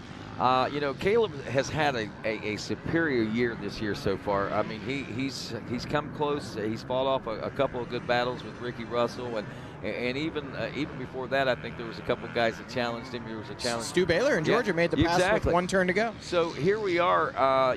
Caleb is leading this one. He's got command. He's got control. What happens if Josh is able to reel him in? I mean, what will that play as far as mind games on Caleb? Because, I mean, Caleb's been at the top of his game so long and so hard to track down, then all of a sudden it's happening.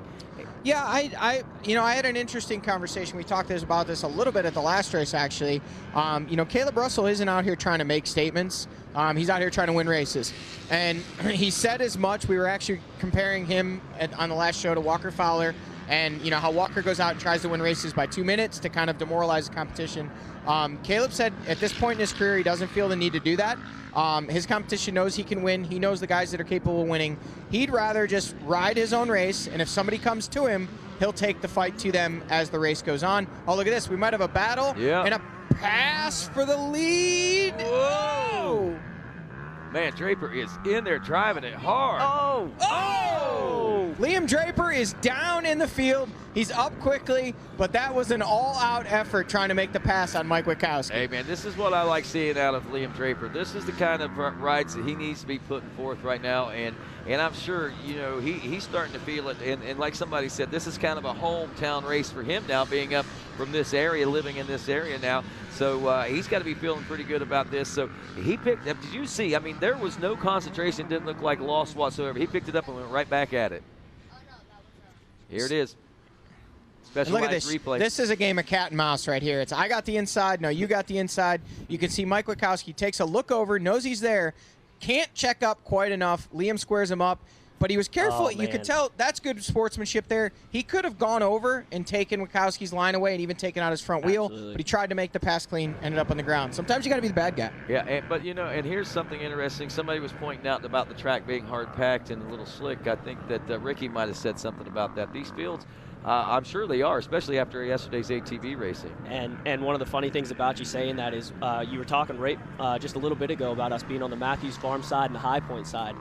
Huge difference when you cross that road from the Matthews Farm side to the High Point side. You get a complete different dirt. It's crazy. Even as early as Friday pedaling the track, the amount of moisture that the dirt was holding on this side, on the Matthews Farm side, there is a different soil composition. Over there on the High Point side, the other thing is, even those are fields, those fields have been parked on, run on, and mowed for 1,050 years for the High Point National, and there's been 650 GNCCs held over there over the years. So, that ground it's been There's used. no dirt to dig into over there. You're right it's on just top of like you said, and when you get that erosion and the runoff and all that, we're down to there's no base anymore there. It's just hard pack.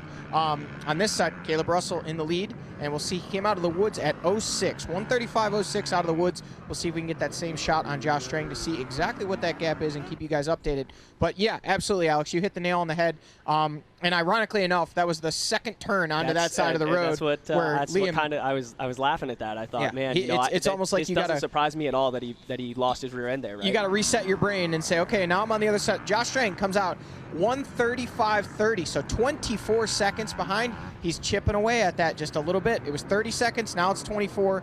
But again, I don't think that there's any major cause of concern for Caleb Russell right now. Right. 1 hour and 35 minutes into this, a lot of racing left.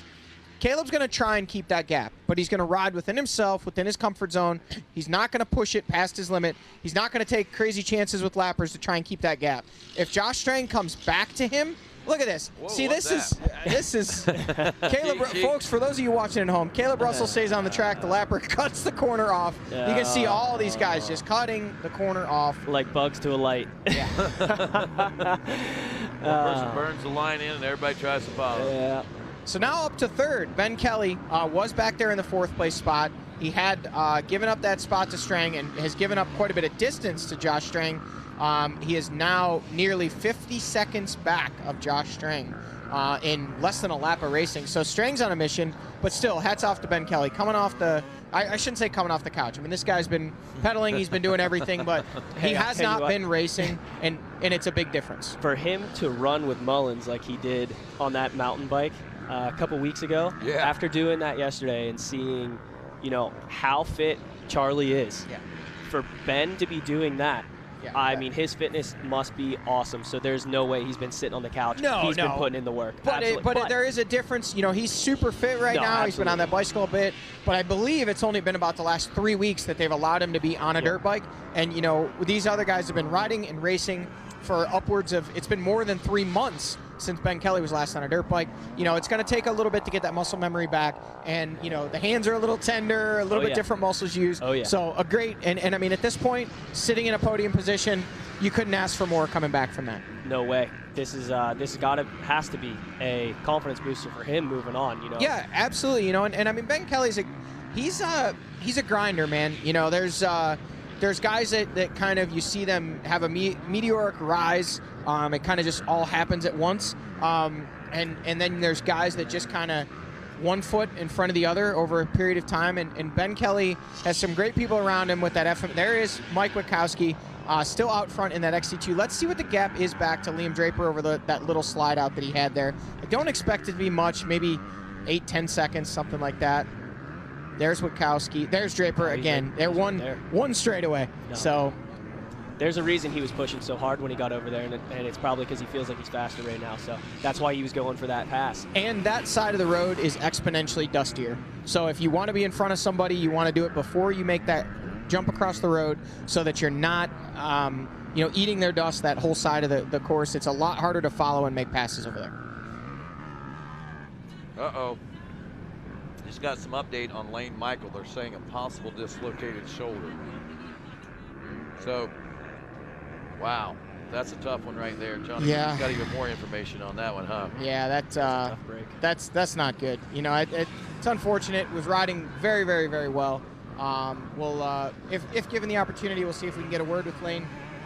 But, you know, bummer for him, but, you know, that's one of those things. He'll be back sooner than later. They say they tried to pop it back in. Is that what I heard? Yeah, Carrie Jo was just here and said she had Doc McGee looking at it, and it sounded like it may have been partially out of place, and they were able to pop it back in. Oh, well, that's good news then. Some good news. And that is good news there. Obviously, his day is done, but unfortunately, I'm sure it was a little painful to get to that point. But, you know, he can take a lot of positives away from today's racing, to be honest with you, because he did something that we haven't seen him, well, we have seen him do in the early parts of the races, and he did another great job today. So he's got that to build on and continue to work for. I mean, what we saw out of Lane today, I think we saw a good 3 hours out of him had he not had that incident, I believe. Yeah, it's hard to say. I mean, he was pushing really hard. He was taking time off of Caleb Russell. That's not an easy thing to do. So if you're doing that at all, you've got something going for you on the day. So that would have been awesome to see play out and see how it worked out around that 2.5 hour mark when things really start to get tough. You know, that's where we would have seen, hey, is he going to be a contender on this last lap or not? But like you said, man, he was looking like he was going to be there. Well, 1 hour and 40 minutes now into this race. We're about 3 minutes out from Caleb Russell concluding lap number 4 here. And again, Lane Michael out of this one, an injured shoulder. Looks like a dislocated shoulder. Josh Strang up to the number 2 spot. Ben Kelly in the number 3 spot.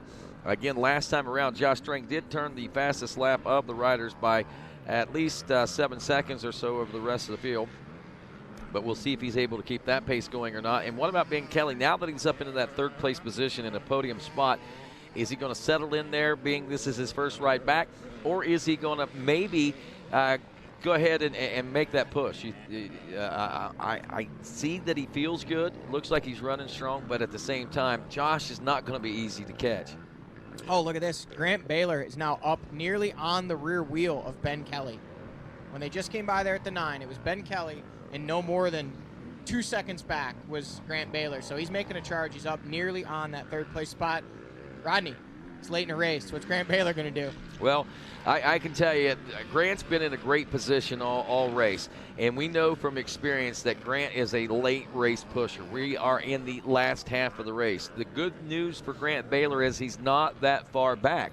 By comparison to what we've seen him in the past, where he's had to make up 1.5 minutes to get to a podium position fight. And now he's within, well, inches of that. So with that being said, and if he continues to, like he traditionally does, to get stronger during this race, there's no reason why we can't see him battling for a 3rd. There's no reason maybe why Grant Baylor can't catch Josh Strang, because we know Grant has got those kind of speeds late in the race. But there is a lot of real estate, and this is a very tricky track. Yeah, a lot of real estate between him and the number 2 spot, but having already reeled in the 3rd place spot, if he can make that pass on Ben Kelly and distance himself, the next goal is the guy in front of you. Doesn't matter what the gap is, you work at making up a 2nd, then 5, then 10, then 20. And right now, he's right about 1 minute behind Josh Strang. But with 1 hour and 20 minutes of racing left, you know, that is absolutely an overcomable right, especially for Grant. You know, I mean, with what we've seen out of him in the past, you know, I mean. And then, if he gets to 2, what's next?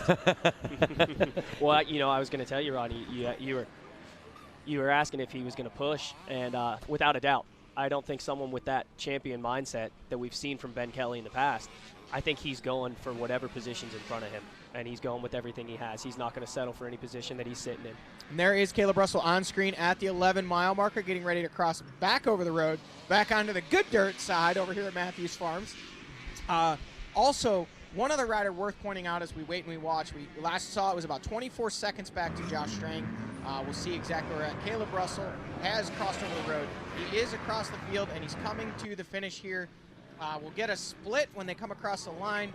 About 1 hour, 43 minutes, 13 seconds. He's going to complete lap number 4. Another rider worth mentioning, putting in a solid effort today. Back in the 5th place spot on that Phoenix Racing Honda, Andrew DeLong. Another solid ride. We saw a really solid ride out of him just 2 weeks ago in South Carolina. Thought this was going to be the one where he would break through and get that top 5 ride for that Phoenix Honda team. Caleb Russell coming into the pits. Looks like no goggles, no drink, just fuel. Quick splash of gas, and he didn't take on a lot of gas. It didn't look. I mean, like it didn't seem like a full jug there anyway. Has Strang pitted yet? Hour 45, so an hour 20 left. Looks like they're going to have to probably, that should have, he might be able to do an hour 20 on a tank of fuel, so he may be done now and not have to fuel anymore. Josh Strang looking like he bypassed the pit that lap. And as we look at the finish line, now keep in mind, Josh Strang did not pit. Caleb Russell did. Rodney, what was the gap there at the finish line? 24.8 seconds, so it saves 25 seconds. Yeah, it's that tail of the tape, man. Give a little, take a little. That's how it goes. But Josh Strang is going to be trying to reel it in. Caleb Russell's going to try and keep that gap. Well, you know, and the thing to point out here, Caleb took a very quick pit stop, so if he did make up time on that pit stop, it was only a handful of seconds, so it wasn't probably the monumental time that he was hoping for, maybe 10 seconds or 8 seconds or something like that. All right, checking in back to that third place position. Ben Kelly checking in, 46 seconds behind Josh Strang. Looks like Stu Baylor out at the FMF power point near the 1 mile marker. Stu? And as we saw, Caleb just came by. He's riding absolutely flawless. It doesn't seem like he's in any sense of urgency right now. He knows where he is. As Johnny mentioned, he is very good at controlling the race. He knows that he can maintain this gap, this 24-second gap, and that's what he's trying to do. If Josh gets closer, if Josh gets to where he's in sight, like Johnny said, he's here to win the race. He's just here for his job, to do his job. He's not going to push past that. He knows this is his last championship that he's going after. He's not going to do anything to put himself at risk. But we all know that Caleb has the speed up his sleeves, and at any point, he can drop the hammer. I think right now, and I've seen it, I've raced with Caleb, I've seen what he does, I studied this, I was actually just talking about this last time I was injured, I studied Caleb. I thought that Caleb won because he was the fastest rider on the track. That is completely inaccurate. Caleb wins because he's a strategist. I've said it time and time again. He knows how to control a race, he knows how to win a race, he knows how to beat his competition, and that is all he's there for. Now, as we see, so Ben Kelly, we're waiting to see Grant. I would assume, you guys said that the gap had closed up, so I would say that Grant must have stopped for a splash of gas, and here we see him with Andrew DeLong hot on his heels. Whatever happened there, these guys are going after it. And this is the same duo. If you remember last race in South Carolina, Grant and Andrew hooked up from 8th and 9th place, I believe, last and next to last in XC1 to run up to 3rd and 4th in XC1 before Andrew ran out of fuel. But that same duo, I wouldn't put it past them. They're the big guys. They're the sluggers. They're the Clydesdales, if you would. I was one of them a few weeks ago. But you know, the 200 plus guys, they get going. They're like a big diesel engine. They just keep on going and getting faster as the day goes on. So I would love to see just how these two mix it up as the day goes on. Now we're checking in Jordan Ashburn sliding around. Little bit off of his marks. It's getting late in the race, and that's where these guys start to show the fatigue. Back to you guys. All righty, thanks a lot, Stu. Andrew DeLong in the pits right now. We just saw a few moments ago the 282 of Mike Wachowski into the pits. Wachowski, your 250 pro leader. He's also 7th place overall. Liam Draper was 1.4 seconds behind him in the number 2 spot. So if Liam didn't pit, or had a quicker pit, he may have taken back over that lead position. There we see that is Mike Wachowski we're watching on screen. Don't see Draper right behind him. Don't see him right in front of him. Maybe they pitted out of sequence, and it's very possible that Draper could be out front and making tracks, trying to make some dust and put Mike Wachowski in the defensive position. Yeah, I mean, how about Andrew DeLong right up there now? There is Draper. Draper is leading. Liam Draper with the lead came through that corner at 147.47. So we're going to wait, and we're going to see exactly what the gap is back to Wachowski. There is Wachowski. That's a big gap. It's going to be about 13 seconds. Wow. So 13 seconds. 13 seconds. He drops to the number 2 spot after leading at the end of lap number 4. The race is on. There's no doubt about it. You don't want to go anywhere, folks. Right now, Caleb Russell leading the XC1 Pro class. He's about 25 seconds ahead of Josh Strang. Another 46 back to Ben Kelly. But we're also keeping an eye on that XC2 Pro class. Liam Draper now leading Mike Wachowski. How's it all going to unfold? We are members of the American Motorcyclist Association, racers, fans, and crew. We come together for this sport we love, to race together, to grow together. We start young and not so young. We race motorcycles and ATVs. We become friends, we become family. We compete for weekend bragging rights and national championships. We make memories on the toughest off-road courses in the country and on the best motocross tracks in the world. Some of us aspire to the speed and poise of road racing or the fierce competitiveness of American flat track, and we honor our greatest champions in the AMA Motorcycle Hall of Fame. Through it all, we cheer, we win, and we lose. We are racing. We are the AMA. Race with us. Be part of the greatest sport in the world. Be an American motorcyclist. Join us today at www.amajoin.com/join-now. It's hard to put our adventures on hold, but now is the perfect time to prepare for their return. AMSOIL has your back with fast, free shipping, and ordering has never been easier. Just look up your vehicle, select your product, add an oil change to your cart, and check out. Spend $50 on AMSOIL products and shipping is on us. Order now at AMSOIL.com. Born of family values and a homegrown work ethic, Cometic Gaskets seals your machine so you can focus on the finish line. Cometic Gaskets are the competitive standard for racers who demand the very best. Cometic Gaskets are constructed from superior materials designed to perform in the most demanding environment, whether it's championships on the line or a day in the dirt with friends. Professionals and enthusiasts depend on Cometic. Cometic Gaskets, sealing championships since 1989. Even when you're the best, you never stop striving to be better. With over 40 years of experience in motorcycle sales and service, we know racing. Our inventory of Yamaha motorcycles, sport bikes, dirt bikes, ATVs, and side-by-sides is extensive and constantly changing. Stop by LoJack Cycle Sales today in Tarentum, Pennsylvania, and visit our online inventory at www.lojacks.com. Yamaha YZs. It's why we ride. Hi, my name is Andrea Lieb, the director of On Track School. How would you like to go to a school where we take into consideration how students learn best? Well, we do that because we find if we can build the curriculum around the things you are interested in, you're going to do a better job. The mission at On Track School is that educational success is possible while chasing your dreams. Not only will our staff help students to achieve success, they will cheer you on to the finish line. We encourage you to check out On Track School at ontrackschool.com, where we can help you chase your dreams and still get a quality education.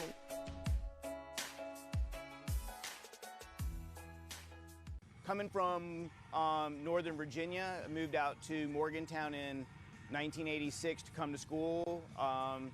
And found out what a mountain bike was. So at that time, bought a mountain bike and really had a lot of fun with it. It was cool. So I'm the manager of the Walmsley Cycles, and I've been there really the whole time that I've been riding. So, whatever, 30-something years or just about 30 years, and have seen all sorts of people riding, what they're into, why they ride, and really now that the EMTBs have come around and they've gotten reliable.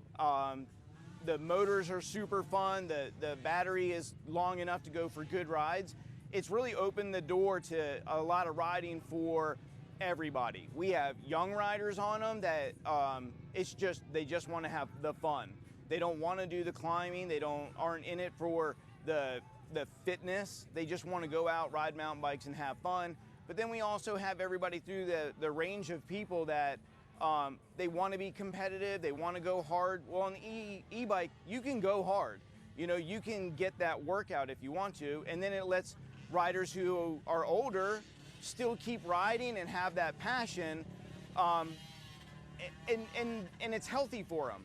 It's a healthy, comfortable way to ride a mountain bike in West Virginia.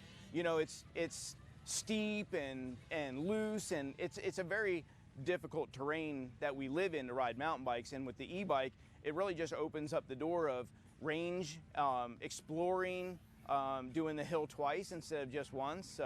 It's been a really cool experience. And welcome back to GNCC Live as we pick up the action here at the Dunlop High Point GNCC. And last night action, we caught the EMTB GNCC round number 3, and Well, as always, Hot Rod Charlie Mullins was the guy to beat, but he had some stiff competition out of this guy sitting right next to me. I wouldn't call it that, man. Not at all. Well, we had 61 riders last night, Alex, and I mean, that was another big turnout. I think we had 60-some in Georgia, and that's I mean, we're starting to see it grow, and you were one of them. You were that number one in the 61, I guess you could say. What was the experience like? I mean, you're watching this right here, right now. We know that Charlie Mullins took the win, but, man, this was something else as far as the course. I understand it was one of the more challenging courses we've had. Yeah, that's what everybody was saying. So I've never raced one before, so I can't say from personal experience exactly how the other courses were. But I'll tell you what, this one had some really technical stuff to it, man. It had uphills. It had a really fast downhill that was absolutely amazing. It was really fun. And then, man, it was really rough from the quads where we were on the same quad track. So that was really cool for me getting to use my, I was able to close up on some guys using the experience riding in that stuff, knowing where the right line was. So, yeah, it was gnarly. It was really cool. I was excited to be part of it. Man, and I really learned really quick how gnarly that e-mountain bike race can be, man. Hey, it's GNCC. We absolutely take normal mountain bike, and not saying that there's Caleb Russell at the 4-mile marker, but normal mountain bike racing, I'm sure downhill racing is extremely tough, but adding GNCC element to it is probably going to be a little bit tougher. Caleb really just pushing it out there, and I don't know if he's just trying to get distance between himself and the rest of the field. I see Stu Baylor standing by again down here at the 4-mile marker. What are you seeing out of that right now, Stu? I'm seeing a 19-second deficit. So Josh Strang has reeled in a little bit every time we see him. He goes from 31 to 24, now down to 19. So Strang is closing that gap slowly but surely. And it did seem like Caleb had a little bit more sense of urgency when he came through this section than he has the rest of the race. I think he knows. But you've got to think, Josh Strang has been out here kind of by himself, if you would. He hasn't been in a battle since the beginning. He made passes fast. He's been riding by himself, very aggressive, high heart rate, pushing it. Is he going to be able to last the 3 hours? What Caleb has done is he's put a gap on these guys. He's maintained the race. He hasn't blown his load, and he's still got a little bit more in the reserve, I would think. But Josh is definitely not one of those guys you can count out, especially late in the race. Very strong rider. Here we see Ben Kelly checking in, and the next riders we should see is the Clydesdale class. So with Grant and Andrew DeLong, they were about 15 seconds back last time we saw them. We'll see if that gap is closed up anymore. And now we're seeing Andrew DeLong has taken over that 4th place position with Grant just behind him, and they've kept about the same 15-second gap just behind Ben Kelly. Obviously last lap they were a lot faster, Andrew and Grant, on the second half of the track, on the high point side of the track, which is where they're headed.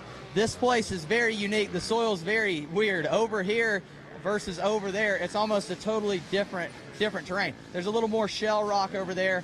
It's a little more open, less trees, less roots, and I think there's a little better traction. Obviously, it seems odd that you would get better traction on rock, but this dirt here, when it starts to break down like this and you get these shiny spots, it's so inconsistent. And as a rider, it's hard to know when to push, when you can't push. So those guys are able to make that ground up on the side that you can push on. That's also the side where Strang closed up the gap last time. So we'll see what unfolds in the next few minutes as we should see them in the 7-mile marker, I believe, next.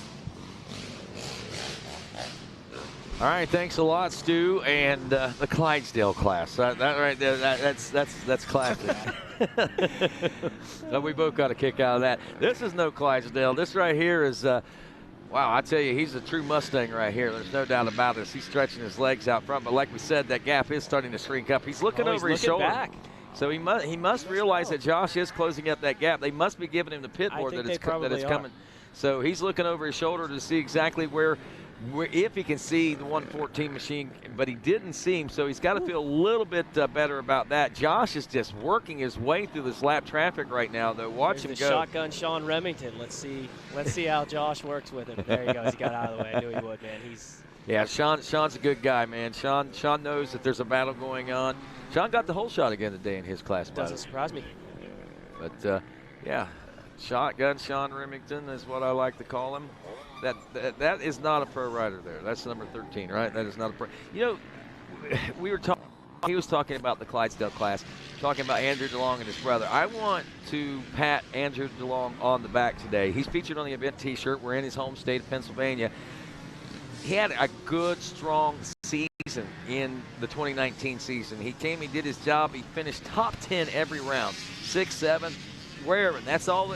But man, he has been struggling just to get into a top 10 position here in 2020. Today, though, man, he really seems to be riding a lot more solid, and things seems to be going a lot better for him. As we're watching Josh Toth on screen now, as he is laying chase to Josh Strang and Caleb Russell, who are both somewhere in the neighborhood of about 30 You or should be so seeing seconds ahead Liam of him. Draper and Mike Witowski, who's closed the gap down to 7 when they just came by us. So the gap that was 13 after the pit stop is closed right up, and they should be coming on the screen any second.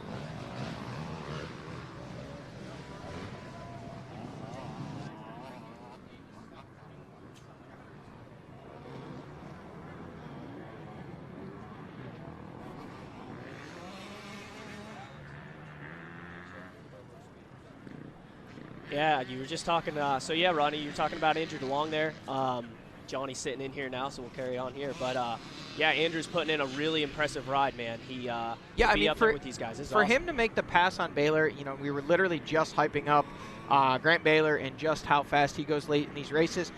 This is vintage, you know, 2012, 2013 Andrew DeLong coming back for a visit, and we'll hope he's here to stay. Man, yeah, awesome to see. See if he can bring a little bit of staying power and run this one to the end.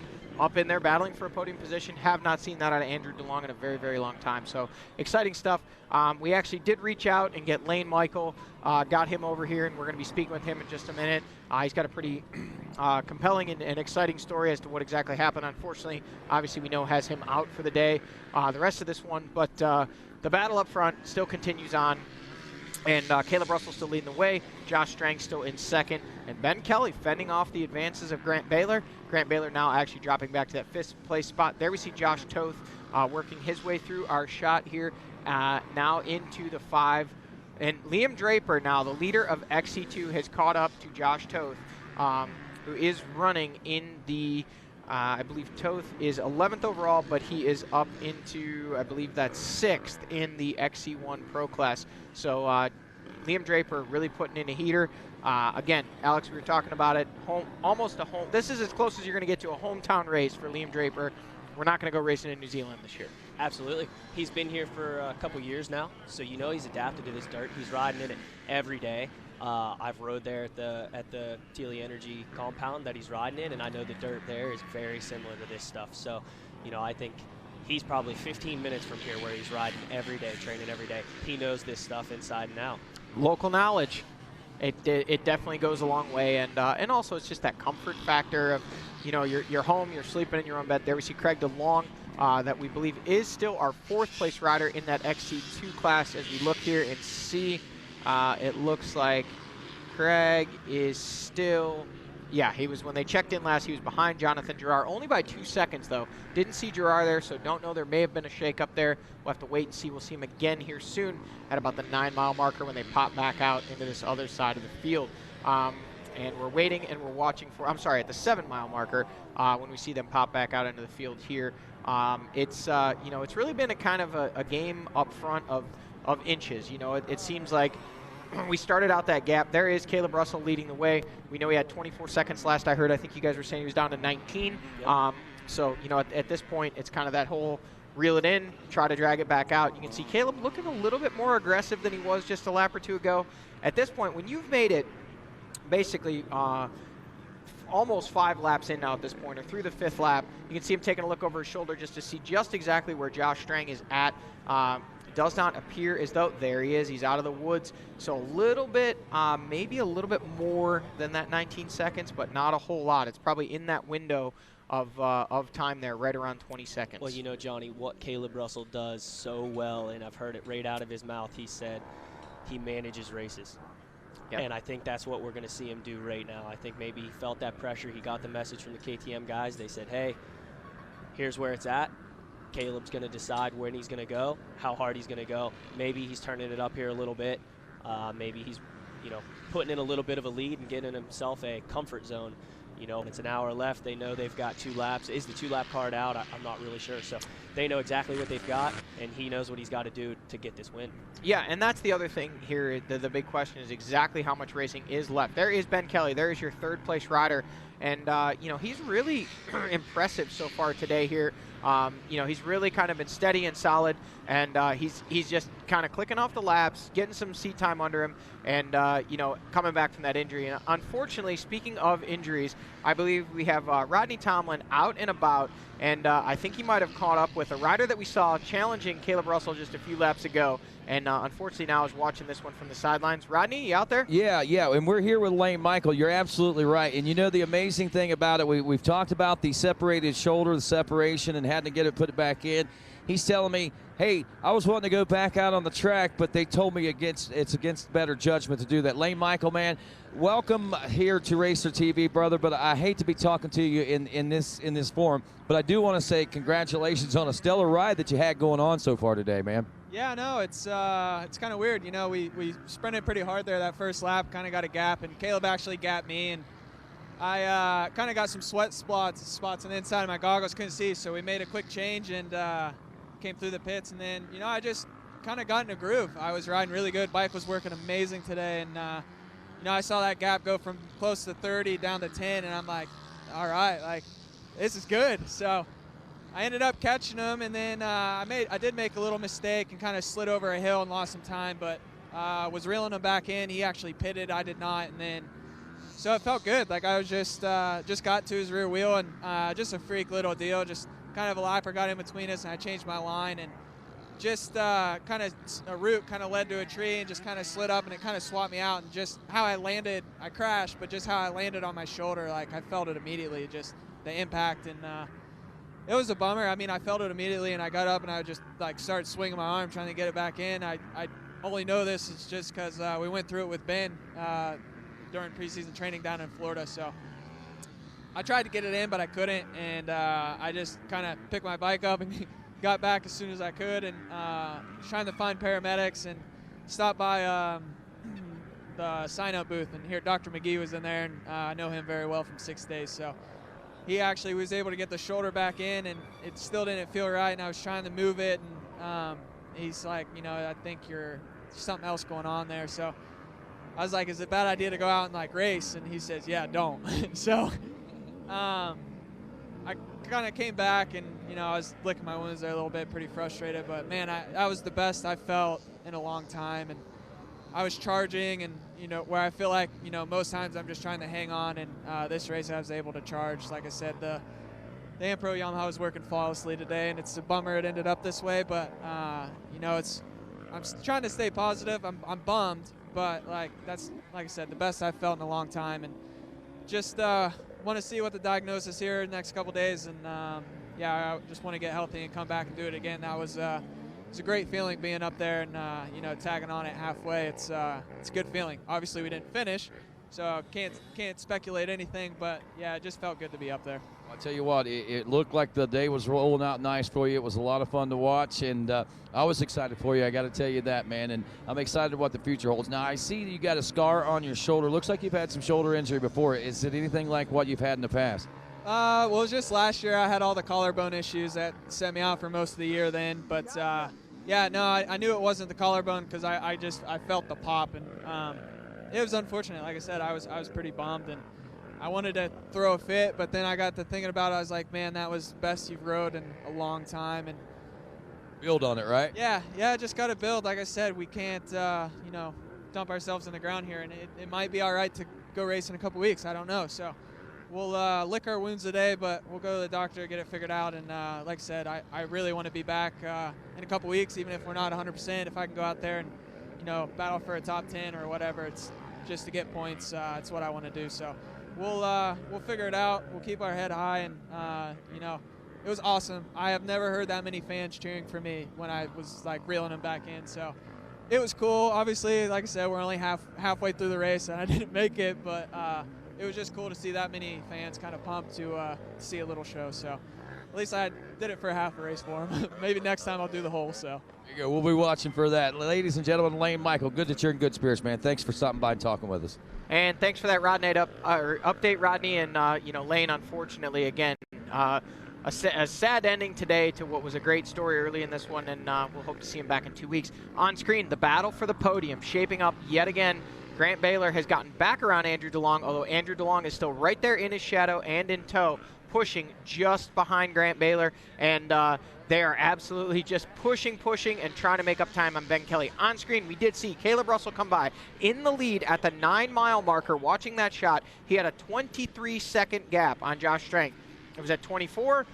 Josh Strang was able to reel it into 19. Now it's back at 23. So again, it becomes a game of inches, a game of seconds, and right now these guys are just living on their pit boards. You know, the big question that I've got in my mind right now, what about Grant Baylor? Is he closing that gap still? That's the big question that I'm wondering about right now. He has gotten back around Andrew DeLong, but Andrew DeLong is still on his rear wheel, and he's about 10 seconds behind Ben Kelly. So no real ground made there. He was 12 after the pit stop. He's got it back to 10.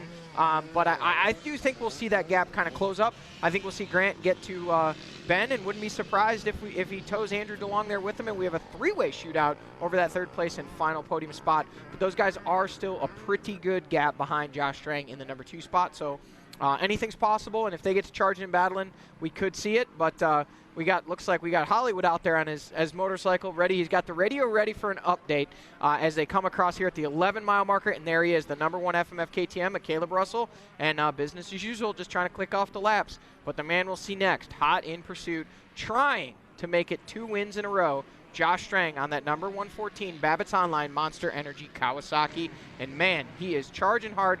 Russell into the finish line chicanes and revving at these lappers, saying, hey guys, there's a race coming by, and currently you were not a part of it. Let me thank you very much, and into the finish, and we will see, there it is, the 2-lap card is out. 2 more completions of laps around this high point circuit, and we will see a checkered flag waving. Wow, that will put us right at that 2-hour mark, or 3-hour mark, maybe just a little over. But, you know, the good thing about the conditions today, Johnny, one thing to point out about today, you know, the last 2-3 rounds that we've had have been really kind of on the warm side of things. And it's, well, basically hot. And this weekend, totally different atmosphere up here in the mountains of West Virginia and Pennsylvania, southern PA here. Basically on the West Virginia line. I mean, we're looking at temperatures in the 60s right now. It's overcast, cloudy, and a little on the chilly side. Josh Strang in the pits for a very quick gas stop. That was not a gas stop. That was a splash. They kind of threw some gas at him as he rode by. Is about what that looked like. Let's hope this gets in the tank. Yeah. Get out of here. Yeah, they must have done the math and figured out he needed 1.5 ounces of fuel to finish the race, because that's exactly how much. No, seriously though, hats off to those guys. That was a quick spit, a quick pit, a quick splash, and they know what they need. You know, they're not going to run him short on fuel, but they certainly don't want to spend any extra time in the pits than they need to. You would have to believe, we don't know confirmation of this, but you'd have to believe that with 2 laps to go, Caleb Russell, the KTM team, surely would not stop him for fuel on the white flag. So you would have to assume that they're going for the checkers at this point. Although possible, it is unlikely. We'll watch here, wait for the number 114 machine. But 21 seconds at the finish with that quick splash of gas. Looked like it was about 1/4 of 1 second. We'll see what the time is here. 2:12.02 through that right-hand corner. And we'll see if we can get an update on exactly what that gap is as Stu Baylor watches. He's got his watch out. This is our official timing and scoring right here. Stu Baylor right here, you're looking has at this he has this under control. Folks, Grizzly Grant is out on the track, but who's looking grislier? Here comes grislier? Josh Strang, and it's looking like he stretched it out to 25 seconds now. So a little bit more. He keeps inching away from these guys. And back to the XC2, you got to think, Caleb Russell stopped for gas. Mike Witowski has closed that gap on Liam Draper. I know Liam pitted the lap before. The Yamaha can go, and the Cowie can go with 1 gas stop for the day. So will Mike Witowski be able to make the pass in the pits to get back into the lead for XC2 group? Obviously, they've kind of run away from the rest of the group, but those two are still battling it out. I think the last time I saw him, it was about 7 seconds. So that'll be very interesting to see. On screen, we should be seeing, it'll still be a few seconds out, but we should be seeing the number 530 of Ben Kelly, who's still holding strong in the 3rd place position, but he's got 2 hungry riders behind him. You guys have been watching the battles unfold. Obviously, Grant's got back around Andrew. These guys keep mixing it up, but it just keeps shaping up to be a better and better race day. From the quads yesterday, the WXC to this morning, the youth racing, everything. I don't know what it is about this track, but certain days, certain race tracks just play a favor to absolute fun racing to watch, and that's what we're seeing today. So here we see the 530 of Ben Kelly, and we'll get a split time back to Grant.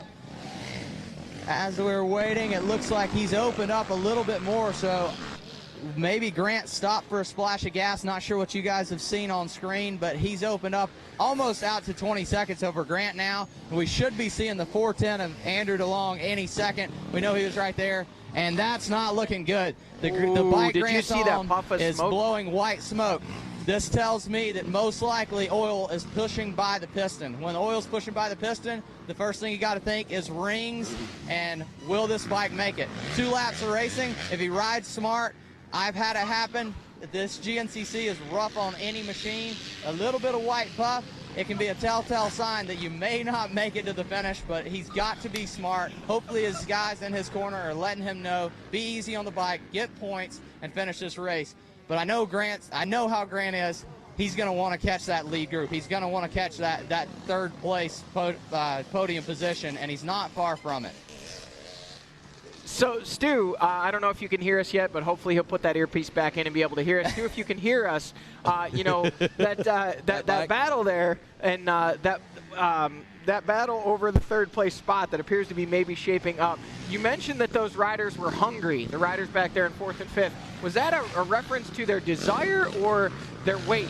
Because you keep calling them the Clydesdales, and I think these guys are going to chase you down after this race and have a go at you. I mean, you're a little guy now. You've been not able to eat with all those complications. You can't make fun of fat guys now that you've lost a little bit of weight. Listen, I'm not sure. I wasn't meaning it to be a fat joke, but I think they are hungry. I used to get hungry while I was racing, and I don't think that I could hold Grant or Andrew at bay anymore. Grant and I have got in it, obviously brothers. We've got in it, and once he got big and strong, I didn't mess with him anymore. So here's the XC2 battle, and it is really shaping up. They are tire to tire, rubbing tires up through the slick off camber, and it looks like Liam did stop for that splash of gas, which has closed that gap right back up with Mike Witowski, but still able to manage a lead, and Liam has been riding flawless all day long. Mike has had the lead, lost the lead. Liam's had the lead, lost the lead. I expect to probably see another few lead changes in the next 2 laps. And both of these guys, I've got to give it to Mike. He's in great shape. You got to look here in the last hour of the race. What's going to happen? How is it going to unfold? And my first mindset is to say that Mike can win this. But Liam got his first win. If you guys remember last year here at this track, Liam got his first win. So you know that he's motivated to do it again. And I guess you guys have already talked about it. His hometown crowd, he's obviously moved up with Teely Energy Racing. They're 8 miles down the road. So I know that he wants to be in that lead position. Well, and unfortunately, as we come back here, it looks like Johnny Gerard, Rodney bike on a stand, the guy that was leading XC2 2 laps ago. Well, that could explain why we see him dropping back a little bit over that last lap. So obviously some rear tire issues or something that has given some issues out there. Is that my mic? Okay. So obviously some issues for Johnny, but man, the rides that he's been putting in, and look at that. He's not going to let it slow him down. It might take him back a little bit on the track, but I guarantee it's not going to slow him down. Actually, he might be going faster when he hits points. back up. This is all about points at this point. It is. He's not out of the realm of potentially still getting himself a top 5 for the day. They're not quite able to get him back on the track yet. They're struggling here with needing something. Not sure what it is. They've told him just to go without it, whatever it is. We'll see. We'll go down and see if we can get an update from him here in a moment. But maybe they are not the chain, maybe the wrong size sprocket, and they're having to adjust the chain, and they're telling him just to go with it. Again, if the chain got we don't know what happened there. Could have been a rear wheel coming apart. Could have been a bib. Could have been a tire issue. Could have been any number of things. A bent rotor. Anyway, resulting in a rear wheel change, and he was not happy with it. What appeared to be the chain slack there, and they said, "Hey, you gotta go. You gotta get some points." So he's back out on the track. But man, this has been wild. Well, folks, that's going to certainly set the stage, I think, for the last hour of racing coming up. You're not going to want to miss 1 second of this, so stick around. GNCC Live will continue.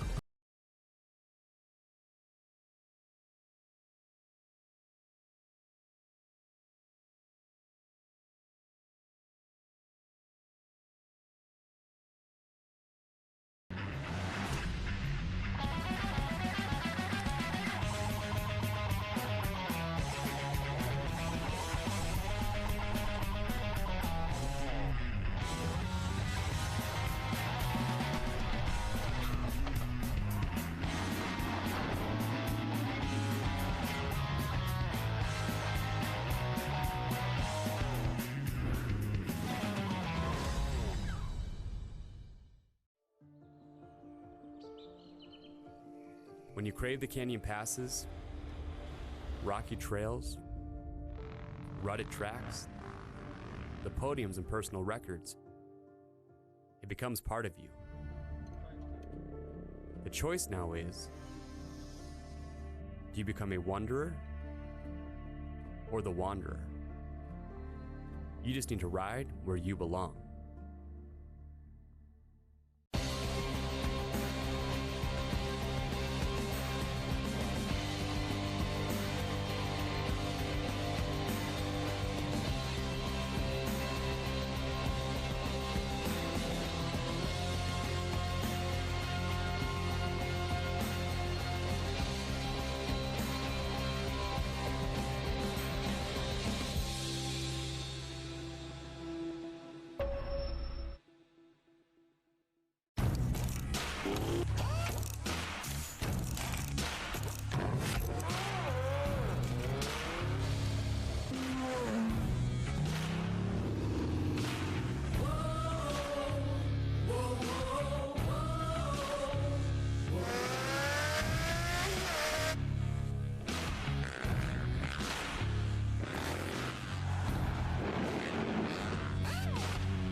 Yamaha GNCC University returns, calling all ATV and motorcycle off-road racers. Are you looking to hone your riding and racing skills? Want to learn hands-on with the best of the best past and current GNCC racers and champions? Then sign up for the 2020 Yamaha GNCC University, returning to Snowshoe Mountain Resort September 23rd through the 25th. We're bringing together Yamaha's ATV and motorcycle racing elites to instruct in-depth courses on fundamentals of racing and riding. During the Yamaha GNCC University, students will participate in lectures about sportsmanship, training, proper nutrition, and mental preparation, along with hands-on skills and drills designed to improve your riding and confidence in a variety of terrain and situations. Reservations are on a first-come, first-served basis with limited openings, evenly split between the disciplines. For more details and to register, call Snowshoe Mountain Resort at 877-441-4386. We look forward to seeing you at the top of Snowshoe Mountain, then on top of the podium. My name's Nick Vosberg. I'm with RacerTV, and yesterday I had an opportunity to race a specialized Levo.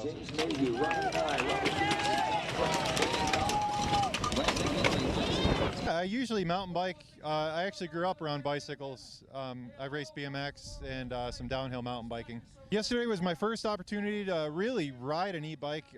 It's funny, I just got done doing camera and hopped right on it. And as a traditional cyclist, you know, normally there's a little gray area when it comes to electric bicycles, you know.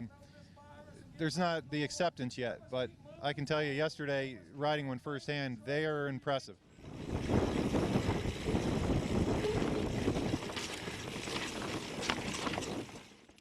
The hills that helps you climb, and just the average speed that you carry is significantly higher.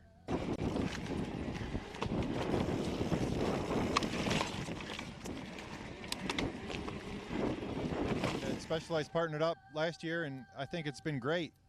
Their presence is definitely known here. You look around these races, everybody's got one. And, you know, there's other manufacturers of them, but the one I rode yesterday is impressive, I'll tell you that.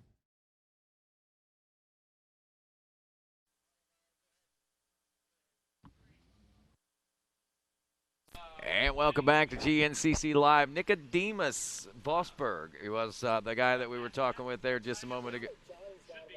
And looks like we might have Johnny Gallagher down in the pits. I heard him checking there just a second ago. Johnny, I know you're looking for an update on Johnny G, the other Johnny G. What's going on, buddy? All right, we're down here in the Trail Jesters KTM pits, and we've got a little bit of an update on exactly what happened. Sounds like there was a rear brake issue and a little bit of miscommunication coming in, exactly what was wrong. You guys were able to get him squared away, get him back out there. And what's the goal now at this point? Obviously still just trying to grab points?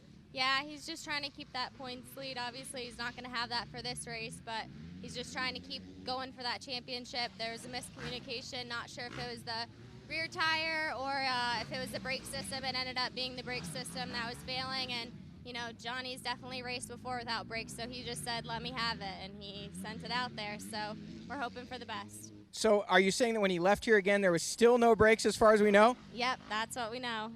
So there you have it. We got the update. Johnny Girard coming in, changing a rear wheel, heading back out. Still the issue not exactly fixed, but he's going to make the best of it and try and grab some points for the day. Well, just like you said, Johnny, just trying to gain those points. And when you got the points lead like that, you can't afford to let things slip away like that. So good move for him. Rain showers are starting to fall here in the pits now at this Matthews Farm High Point Raceway. And, of course, as Megawatt Matt Watson pointed out, it's really doing some justice for the dust. But as also said, as Alex said, it's going to be tough on that High Point side of things, especially with all the hard pack and everything over there. Absolutely. I've rode over there. I've rode over there in the wet a few times. You know, probably 20, 30 times. I don't know. You know, being from around here, so and from experience, I know over there can get really glassy. So these guys are definitely going to see a big difference in the soft dirt over here with the moisture, and then they're going to get over here on the other side, and that stuff is going to be sketchy. Well, it'll be certainly fun to find out what's going to happen, because this next hour or a half hour or so of racing, we got about 35 minutes or so probably before the end of the race. There's Josh Strang. That's what I was going to say. I was going to ask you. I look over at you and show me the closing up sign. It does appear that he's closed up. That didn't seem like the 25-second gap we were looking at a few moments ago. But again, noting it looked like Caleb was in that lap traffic again, and we've got a nice, healthy rider turnout this afternoon. So that's going to be another factor today, lap traffic. Absolutely. And, you know, we're going to see who picks through those guys better. So, you know what, Alex? as I'm standing here in the woods, I have not seen Andrew DeLong come by. Obviously, he was mixing it up for that third-place position. Grant has caught Ben Kelly. The bike is still smoking. You got to wonder what happened to Andrew. We've seen last race he ran out of fuel. Did it happen again? Was there a miscalculation? I never saw him unless I missed him here. But the next rider that we saw come by was Jordan Ashburn, about 45 seconds behind that third-place battle, which is just two guys now. So, and here's XC2. I said we might see a lead change, and we did. So Mike Witowski is back in front of Liam Draper.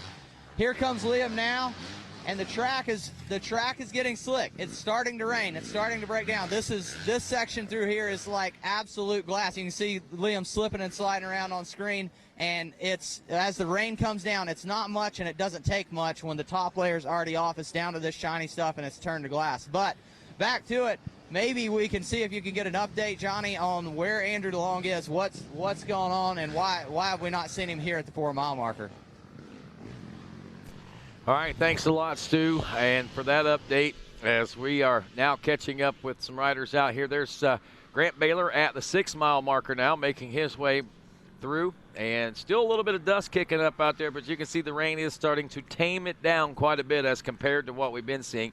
We're still seeing puffs of white smoke coming out of that machine, and the one thing that we can point out, I mean, there could be a couple of different issues here. It could be a radiator fluid issue of some sorts, or it could be oil. The one thing is, as long as it's puffing smoke, we know we're still doing good. That means it's still running. Exactly. As soon as it quits puffing smoke, then things could get a little bit. It could be a sign of not so good things to come. But as of now, that thing's still running. That thing's still pushing him down the track. He might be losing a little power here and there. But, you know, it's getting him down the track. To be. I mean, if you're looking at it hands-on there, it doesn't appear to be like Stu pointed out. Grant has closed up the gap a little bit on Ben Kelly.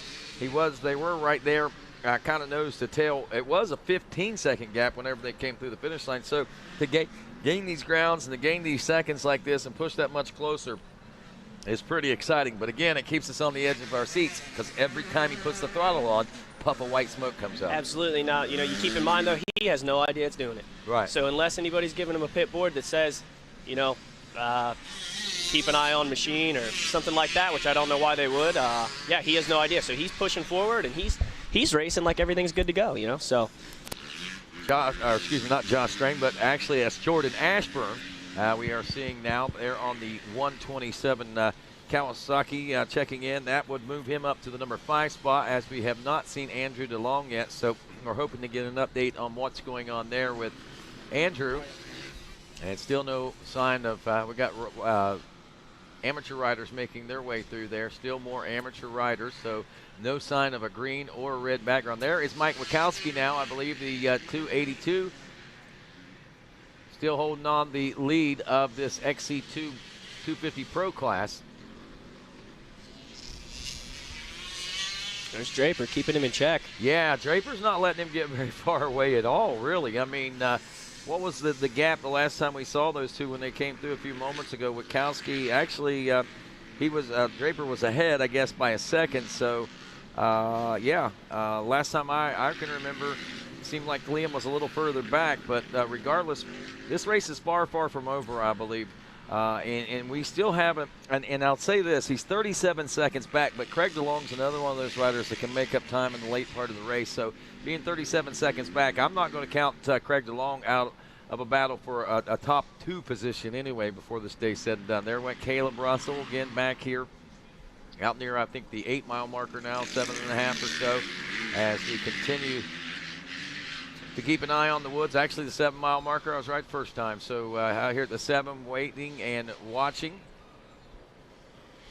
for second place to come through. And there he is, Josh Strang. I didn't put a clock on that one, but I was just trying to feel that out. It's still feeling somewhere in the neighborhood of about a 20-second gap. So, I mean, though it looked like there in that shot previous that he might have gained a little bit of time on him, I think we're still right in that 20-second area. Yeah, it seems like it's staying the same here. Josh, a very solid ride for him as he going for his 6th consecutive podium position finish. And that's saying quite a bit. I mean, to get wins and things is one thing, but to be consistently on the podium like that, I think that says as much about someone's abilities as anything, because, even though they're not winning, they're smart enough to know that you're gaining points and you're putting yourself in a good position if you're finishing the race strong. Consistency is certainly something to be commended. So to see him week after week putting in performances like that means it's not a fluke. It's not, hey, we're riding good in these conditions, but not in these conditions. He's out there every weekend, and he's putting in some really consistent rides. So that's great for him, and like you said, great for points and looking for a good season for him to tie together. Any word on Andrew DeLong? Nothing on Andrew DeLong. Asked some guys in the Phoenix Honda tent, and they kind of shrugged their shoulders. They haven't heard any news yet. Don't know if a bike issue, rider issue, or if we've just missed him on camera, but I think at this point we've missed him in multiple shots. Yeah. So seems to be some kind of an issue. As soon as we get an update. Did get an opportunity to speak with Eric Sorotin from the Factory One Sherco team. Basically pointed out to him, I've been receiving texts. I heard you guys mention, I heard Stu mentioning the Sherco is smoking at this point and is starting to smoke more and more and more. His exact, I said, what do we do at this point? He said, we send it. We go to the finish. There you go. He said he has every confidence in the machine that even despite the issues, I heard you guys talking about possibly a fluid issue.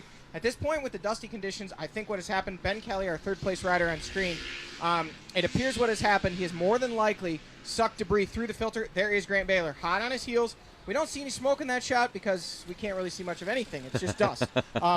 But they said they feel that he's probably overloaded the filter. It's clogged up. So what happens then is it just starts sucking dirt right through the filter. You wipe out the rings, so the bike is probably losing power. But as long as Grant doesn't slow down, he'll be fine. If he slows down or stalls that machine, that is where we saw Rodney, if you remember here last year, riders dropping like flies and air filters being changed just at a pace we've never seen before. Granted, exponentially dustier the last time we were here, but nonetheless, I think that's what we're seeing. We're seeing he's just sucked so much debris through that engine that he's now wiped out the rings, and he's just kind of running on RPMs. Right, and I mean, it kind of makes sense. I mean, even though it's not super, super dusty, there are some big powder berms out there. We've seen some big flumes of dust coming out, and I'm sure in the heat of competitions, he's had to probably drive deep into some of those berms. Yeah, and, when you're in the position Grant's in and you see a podium position in front of you, you're not necessarily thinking about saving the bike or saving your air filter. You're taking the fastest lines. You're driving it deep into every corner.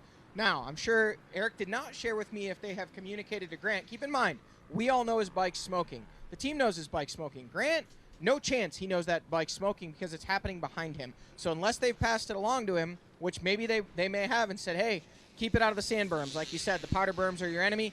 Or maybe they're just that confident in the machine that they're saying, send it, bud. You got this. Well, I tell you, he is sending it right there. There's no doubt about it. Like you said, I mean, he's reeled in Ben Kelly. I mean, they had him at 15 seconds whenever they came through the finish line at the end of lap number 5. On screen, we see Caleb Russell coming out of the woods here. He just hopped up the power line there.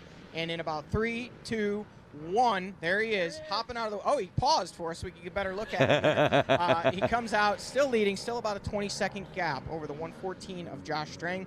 This is a great section here at the 9 because we can see in the background, we'll see Josh Strang coming as we watch Caleb Russell come by. Also gives these guys an opportunity. Caleb Russell not so much because he can't look back over his shoulder, but you can see him shaking his head at the lapper there. Was not happy with his efforts to get out of his way for sure. But Josh Strang probably could look up the hill there at some point and see Caleb Russell, as there is Josh Strang coming around the pond there down in the background. Wow, that almost looks like that gap may be widening at this point, Johnny. I think that's bigger than 20 seconds than what we were looking at just a mile or so ago. You can see Josh Strang getting a pit board, so he's well aware of what that gap is. Caleb Russell likely been getting pit boards as well. They're updating these guys every few miles, telling them exactly what the gap is. Are they making ground? Are they losing ground? And they are likely adjusting their strategies accordingly. That being said, I think here in a matter of just a few moments, we're at the 9, just after the 11, we'll see these guys check in for lap number 6 complete and a white flag waving. At that point, Rodney, guys, strategies are out the window. It's a last lap. All you got, leave nothing on the table if you're Josh Strang, because you've got to close that gap up. If you're Caleb Russell, you're still kind of living on that pit board. You're looking, if that gap's widening, you're not going to go any faster. You're not going to take any unnecessary chances. But if that gap starts coming down, throttle goes right to the stops, and you do everything you can to try and pull out every inch. Well, a little less than, or a little more, I should say, than a lap left to go here in this battle. A real quick scan of the top 20, and I like to do this every once in a while at some point in the race to see how our top amateur riders are starting to shape up. Last race, Brody Johnson from the 250A class, I think, ended up with a 15th overall, if I'm not mistaken. And as we take a look at today's top amateur results, well, guess what? Brody Johnson running in the 18th place overall position aboard the 235. He's got the lead over the 224 of Nathaniel Tasha from North Falmouth, Massachusetts. There's about 3 seconds only that separate those two, so it looks like that Brody may have a little bit of a challenge for top overall amateur and the win in the 250A class today. So with that, let's go ahead and maybe take a look at some of these other classes real quick. And you guys keep an eye on this television and let me know if you see anything coming up.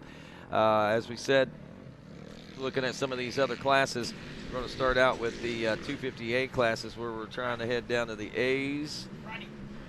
We got the battle for the final podium position coming by here in just a few seconds. Still out in front in that battle in the 3rd place spot is Ben Kelly. There he is. There is Grant Baylor, hot on his heels, literally separated by a number of bike lengths at this point. You don't measure those kind of gaps in seconds. You measure it in bike lengths, and it's about 2. Wow. That's tight. Hey, taking a look at the FMF XC3 125 Pro-Am class, a class that we haven't talked a whole lot about today, but listen to this, guys. There are 6 seconds that separate first, second, and third after 5 laps of racing. Mike DeLosa, the 222 from Gillette, Pennsylvania, leading by 4.8 seconds over Jason Raines. And then Zach Hayes, your points leader in this class, another 2 seconds back in that number 3 spot aboard the 722. They've got nearly a minute over the 4th place ride of Nathan Ferderer, the 5th place Jedediah Haynes, the 424. Been a name in GNCC for quite some time. Also Jake Froman, Jason Lipscomb in 7th, Benjamin Wright in 8th, Chase Coble 9th, and Jeremy Lallement rounding out the top 10. There comes Caleb Russell in now, it looks like, to wrap up lap number 6 now. So we'll get an official estimation of what the gap is between these riders as the white flag unfurls. 1 lap to go for Caleb Russell as he sets sail for win number 5 here in the 2020 GNCC season.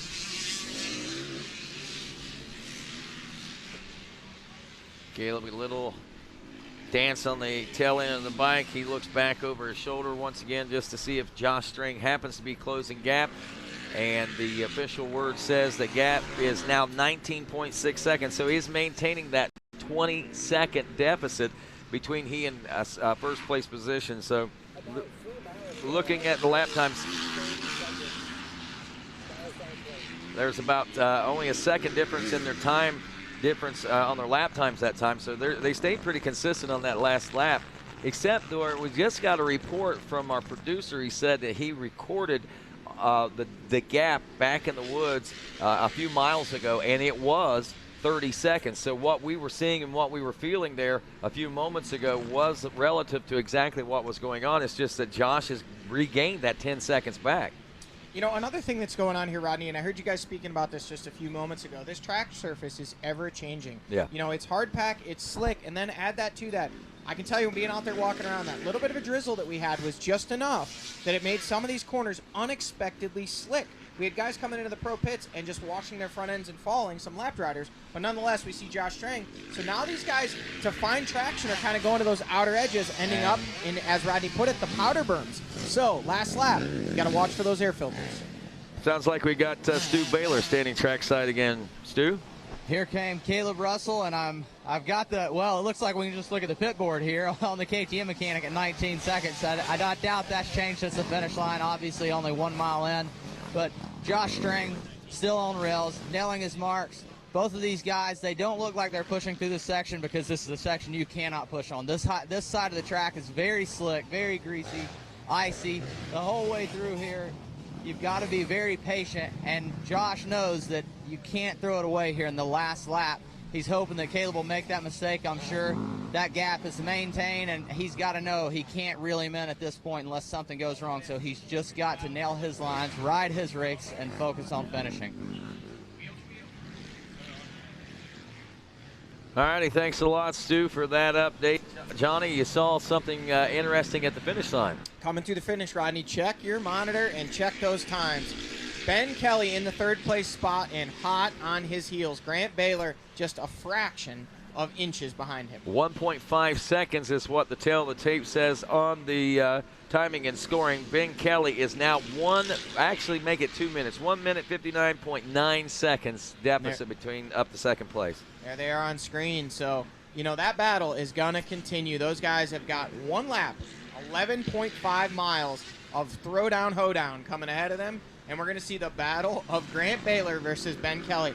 Grant Baylor badly wanting that podium, badly wanting to validate his choice to change brands this year. And his former ride, when he was on a KTM, one of the riders that essentially took his ride, I guess you would say, Ben Kelly, now on that factory FMF KTM team, trying to hold one down for the boys in orange and say, no, we're going to hang on to this top 3 spot. So both of these guys got a lot to fight for. Ben Kelly coming back from injury. Grant Baylor having shoulder surgery last year. So both of these guys know how it feels, knows what they're up against. And you got to wonder, Grant Baylor's probably thinking, man, this guy just had shoulder surgery. I know how long it took for me to come back. I don't want to let him beat me the first race back. So a lot of extra motivation. These guys are friendly Here they on and off come. the track. But I promise you. All right, Stu, what's going on? You're seeing it. There's still a lot of smoke coming out of that bike, and it's definitely oil. It's blow by from the piston. You can smell it when he comes by. It's now not just coming out of the exhaust, it's coming out of the vent at the bottom of the motor. But just like Eric said, time to send it. You know, we came here to do a job. When we come to these races, you can be careful, but right now he's after that podium position. He knows it's in sight. All he's got to do is get it to go 1 more lap. He's obviously made it 1 lap with it like it is, and like Johnny was saying, you cannot let that bike stall out. He's got to make sure he stays off the ground, or it will not refire. So as long as he keeps everything moving, he's going to make it to the finish. And as we see him at the 4 mile marker, maybe this gap opens up, changes. Maybe there's a new third place rider. Not really sure what to expect. I know this side of the track is very slick, very technical. Grant does excel in that, but so does Ben Kelly. That's what he grew up riding. He's a New England rider. They're very well-rounded, rocks, roots, technical side of things. And Ben's held on to it this long. Can he do it for this one last lap? Well, we got ourselves a battle, no doubt about it. Caleb Russell trying to keep the gap between he and Josh Strang to take his 5th win of the 2020 season. And meanwhile, Grant Baylor all over the rear fender, I guess you could say, of Ben Kelly as he is looking to take his 2nd consecutive podium. What's going to happen here in the final minutes of this Dunlop High Point GNCC? Stick around to find out. GNCC Live continues after this.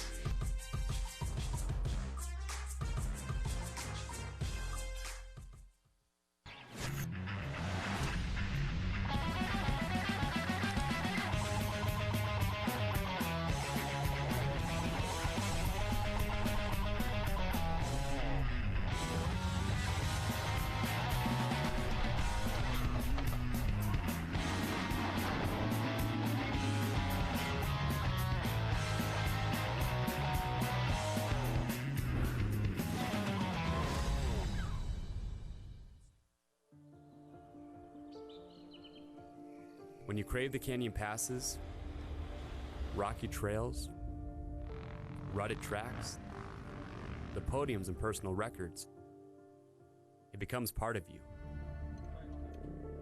The choice now is, do you become a wanderer or the wanderer? You just need to ride where you belong.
It's hard to put our adventures on hold, but now is the perfect time to prepare for their return. Amsoil has your back with fast, free shipping, and ordering has never been easier. Just look up your vehicle, select your product, add an oil change to your cart, and check out. Spend $50 on Amsoil products and shipping is on us. Order now at amsoil.com. Born of family values and a homegrown work ethic, Cometic Gaskets seals your machine so you can focus on the finish line. Cometic Gaskets are the competitive standard for racers who demand the very best. Cometic Gaskets are constructed from superior materials designed to perform in the most demanding environment. Whether it's championships on the line or a day in the dirt with friends, professionals and enthusiasts depend on Cometic. Cometic Gaskets, sealing championships since 1989. Even when you're the best, you never stop striving to be better. With over 40 years of experience in motorcycle sales and service, we know racing. Our inventory of Yamaha motorcycles, sport bikes, dirt bikes, ATVs, and side-by-sides is extensive and constantly changing. Stop by LoJack Cycle Sales today in Tarentum, Pennsylvania, and visit our online inventory at www.lojacks.com. Yamaha YZs. It's why we ride. And welcome back to GNCC Live from the Dunlop High Point GNCC, where we're taking a look at some action that took place here last night. It was the adult mini bike race, where it was a run what you brung type scenario. We had a cool cash prize, I think, of $6 to split up amongst our top 3 riders. It was kind of funny. It was a joke more than anything. But anyway, the racing got kind of serious there between a couple of these guys. It was a whole lot of fun and a lot of enjoyment, as you can see. We had Baby Bigfoot out there last night. He didn't do too well, though, unfortunately. I had my money on him. It was the American Dream, though. No, it was Levi. Levi, I like that. He passed him, and then he just gives him the sign and says, yeah. But Levi, I can't remember his last name. Levi took the win and had a great time. Griff Cotter did a great job last night helping out in organizing that event. DJ Jubb was over with us. Had ATVs along with motorcycles, too. Guess who ended up winning this one? I heard the results earlier. Yeah, Alicia McCormick, and we penalized second place and took $1 away from him and gave her a whole $6 to win. Actually, we had $9 for the class to split up, I guess is what it was, but she got $6. So she got the lion's share of the purse. But what she did get is she got some great memories out of that, as we all had a lot of fun last night and a lot of laughs. And then, of course, after that, we had the Mechanical Bull, DJ Judd from out Snowshoe GNCC. There is Cletus T. Russell, a.k.a. Trevor Russell, who is one of our main gurus as far as getting this place set up. He was running the Mechanical Bull last night, and he doesn't have any kids, so he doesn't have any soft feelings for kids. So it didn't bother him a bit to knock him off that bull. As it should be. You know the saying, Rodney. You mess with the bull, you get the horn. That's right. That's it. Well, he gave them the horns last night. No, they had a good time. It was a lot of fun. Thanks to everybody that participated last night on the crew and everybody that participated that was out in the pits last night that came and respectfully did that. I mean, it was great, you know, people staying in their own little groups away from each other and everything. It was great the way they social distance, and just glad to be getting back to somewhat of a semblance of normality here in the U.S., no doubt about it. Back out at the Monster Mile. I think this is the second half of the Monster Mile, if I'm not mistaken, Johnny. And there he is. Yep, and Caleb Russell leading the way. He's coming through. Stu Baylor's probably standing on that hill there. Well, I don't hear him piping in yet, so that may not be the case this time. But he might have bailed. he took off out of there. Sorry, the mic was off. So we've got 17 seconds back to Josh Strang. So the gap is closed up a little bit more, but I don't know. He's running out of real estate. I think only 6 miles left on this racetrack. On this side is where this has been the strong side for Josh. The other side, it's always stayed about the same, or either open back up, favored Caleb a little bit. So looking at it, I think he's running out of ground. Back to XC2, while we were on a commercial break, I actually saw Craig DeLong has reeled in the Liam Draper for the second place position. So now we've got less than 5 seconds between Craig DeLong and the second place of Liam Draper. I would have to assume that Liam did take an early pit, so I would have to assume that he did stop for a splash of gas. That could be why we saw that gap close back up. And Johnny Gerard has moved all the way right on the tail of Ryder Lafferty for 5th place, coming without rear brakes. So the XC2 class is still heating up for this last lap of racing. XC1, we're sitting here waiting to see, is Grant still running? Has he made the pass? How close are these two? Has Ben been able to keep him at bay like he has the rest of the race? It's a very good question, and we are going to get the answer to that one pretty quickly, Stu. And stand by right there. I'm sure you'll get the bird's eye view of it. I did want to talk a little bit more about this XC2 250 class, talking about Witkowski being out in front of it. He stretched it out 20-plus seconds now over the rest of the field. Craig DeLong now on the rear wheel of Draper. Caleb Russell on screen, crossing the field there, and we know Stu Baylor just gave us an update. 17 seconds it was what it was at the 4. At the 5, looking like it's kind of holding steady, round about that 15, 17 second mark, and there is Josh Strang. 5 miles in, 6 miles to go. We're going to see a checkered flag waving here in just a few minutes. Well, as that battle continues to heat up out there for first place, as we said, Craig DeLong moving up to the rear wheel of Liam Draper in that battle for the second place position. Hats off to Cody Barnes. He is in 4th place, but he's nearly 3 minutes down from the rest of the field. So I think we've got, unless something happens, our top 3 in the XC2 pretty much figured out. It's just a matter of how they're going to finish whenever the checkers do finally fly. Yeah. Oh, looks like Stu Baylor has an update for us. I hear it. Oh. Sorry, he's telling me the bike, and we see it on screen. The bike just locked up.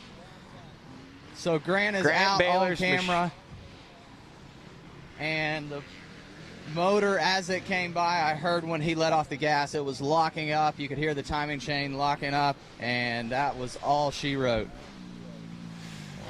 Wow, heartbreaker for Grant Baylor, man. Just, wow. I mean, it looked like things were really starting to fall in place for him, but we recognized it 2 laps ago, Johnny, and we questioned it.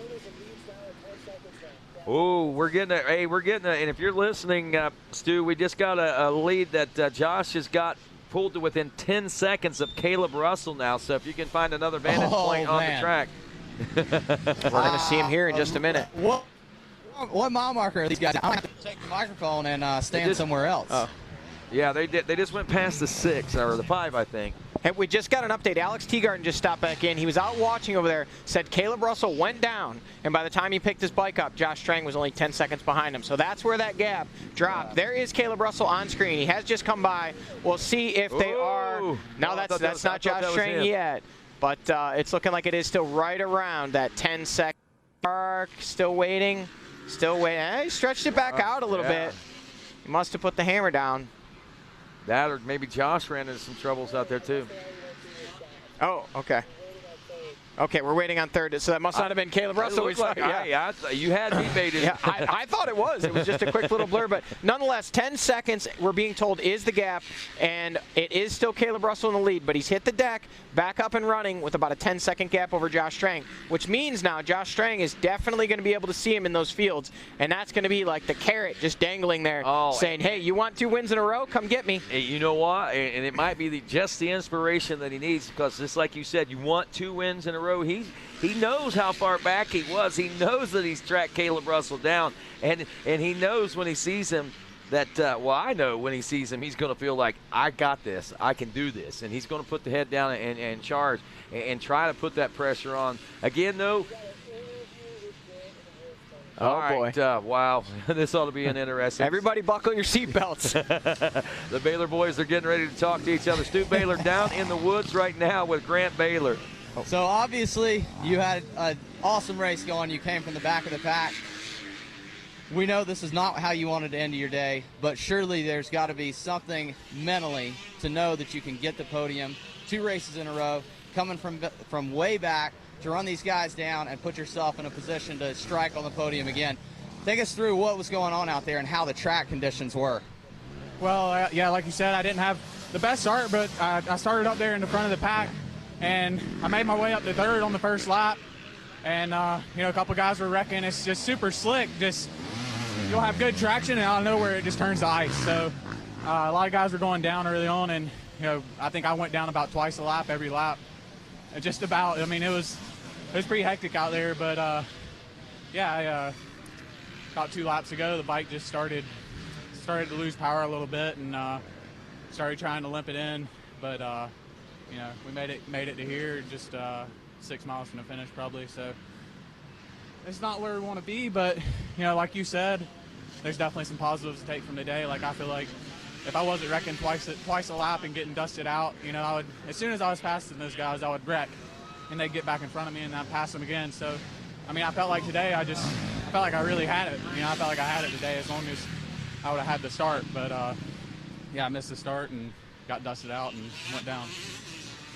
So obviously you don't know, but there's a big battle. Josh Strang has run down Caleb Russell down to 10 seconds. The second half of this track, is there places for passing? If he catches Caleb, is there any room to make passes? I know when I pedaled it, it seemed very one line, but obviously things have changed. Is there anywhere out there where if this battle does come down to the last couple miles, do you think Josh could maybe pull the trigger? Definitely. There's definitely some spots out there, and like I said, you never know when you're just going to lose traction and be on your face. So Caleb could lose traction and be on his face, so could Josh. So I really don't know what to tell you guys how this is going to play out. But yeah, there could definitely be a mix-up. All right, well, awesome. We hear that there is some room for passing, so maybe we get to see a little shake-up. I'm sure you guys have had some camera shots roll in while we were talking. What are we seeing right now? Caleb Russell out in the field at the 7-mile marker. Josh Strang less than 10 seconds behind him now. Wow, look at that gap, Rodney. Yeah, I think that's down to closer to an 8-second gap. So, again, chipping away inch by inch. We're talking seconds, but like you said, it is a game of inches at this point when you get down to this, and it is getting tighter and tighter as, every turn out there. Josh is trying to find the short line around the racetrack, and I'm sure Caleb is too at this point. But, they're both in different situations. Caleb's in a race management, try to control the situation and maintain that first-place position. All the while, Josh is in a totally different frame of mind right now. Absolutely. Different positions on the racetrack, different positions in this race, and different positions in the championship. Caleb Russell with 4 wins already and a second place at the last round, sitting semi-pretty as far as points go. Josh Strang looking at this as an opportunity to grab his second win and also shift the ever so important momentum, the ball into his court, and say, hey man, I just took 2 in a row off you. I've chipped away at that points lead 2 races in a row. If Josh Strang can pull this one off, suddenly people start talking about championship points. Winning 1 race is great. Winning 2 in a row, when you're in the position where you're already in second in points, now you start being talked about as somebody who could potentially battle for a championship. No doubt, and it was pretty exciting. I don't know if you noticed, but whenever Josh went by the lapped rider, he was giving him a fist pump in the air, so he must recognize how close and tight things are out there right now. And that's got to be some inspiration for having other riders supporting you like that too. Sure, absolutely. You know, and a lot of times that'll happen with lapped riders when they see you coming up. Either it's somebody you know, or maybe just somebody who's a fan out there racing with you, and they do everything they can to try to motivate you. And that goes a long way on lap 7 of a 3-hour GNCC. 2 hours and 58 minutes and 54 seconds into this one right now. And man, this is going to turn out to be over 3 hours. About 6 minutes now as we're taking a look. Oh, mercy. That thing, ooh. That's got some dirt in it, boys. Well, there answers your question as to what happened to Grant Baylor's bike. There's a big gap in that. That may have came off, but I mean, just how full of dirt that filter is right now. He must have really been planting it into some of those powder berms. Yeah, that could be one of two things. That could be they might have just taken that off to see how much it sucked in, or to try and bump start the bike. Or it is also possible that from the suction of that thing being completely clogged up and you continuing to just give it the berries, it will actually suck the filter in, pulling it off of the lip. That is possible. It does happen. Ben Kelly on screen in the 3rd place spot, very comfortably in the 3rd place spot, I might add now. Wonder if he knows that Grant Baylor is no longer behind him and in pursuit, but he can't rest on his laurels too much, because I believe if we look at the overall, Mike Witkowski now would be the next rider in line. Rodney, what are we looking at as far as a lapse time back to Mike Witkowski? Well, any shot? Well, right now at lapse time, when they checked in at the end of lap 6, 2 hours, 39 minutes, and 53 seconds for Ben Kelly. Mike Witkowski was looking at 2 hours and 41 minutes and 9 seconds, so it's about a minute and 17 seconds or so, somewhere in that neighborhood. So minute 20 or so. A comfortable gap, but nonetheless, if you're Ben Kelly, you don't want to settle into too much of a pace. And that could be, you're right, exactly, exactly, because he's been under so much fire and so much pressure, and he's got such a gap, almost 2 minutes, I believe, back to the next place position, a minute and a half back to Jordan Ashburn. So, you know, he could start to say, oh, well, I can relax, but that could be the part where we see a second time this season an XC2 rider taking a podium spot. Got Caleb Russell now on screen as we approach that 9-mile marker, and we are in the home stretch, Johnny Gallagher. And that was not management riding right there. That was full effort, full go, everything he's got. And I tell you what, he has pulled out some time over Josh Strang in just that section alone. That is up over 10 seconds now. As we watch, he comes out and into that corner at 01:09, and that is max effort, full gas from Caleb Russell. We are now at 10 seconds right now. 11, 12, 13, 14, 15, 16 seconds. So he stretched that out from 10 to 16 seconds in just that little bit. Lappers everywhere, we see that. So we know Caleb Russell knows the gap. He just got a board that said plus 15. Josh Strang surely knows he's 16 seconds behind. But Rodney, I got to be honest with you. At this point, barring a lapper or some kind of unforeseen circumstance, the track from here, nothing lends itself to gaining or losing time. Well, this isn't the slick part of the track that Grant was talking about. Well, there are some slick sections in there, but at this point, you know, if you're Caleb Russell, you know you got a 15-second cushion. If you're Josh Strang, you know you got 16 seconds to make up. You're going to push it where you can, but you're also not going to throw away, you know, a first or a second place position over a couple seconds in one corner. So again, max effort, but you're going to do it as smartly as possible.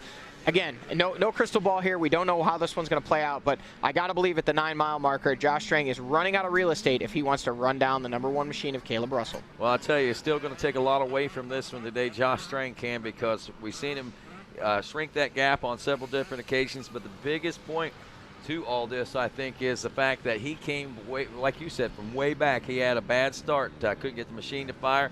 He was in 9th place, I think, whenever I picked up with him on lap #1, and several seconds down. I think he had 40 seconds to make up to get to the front of the pack.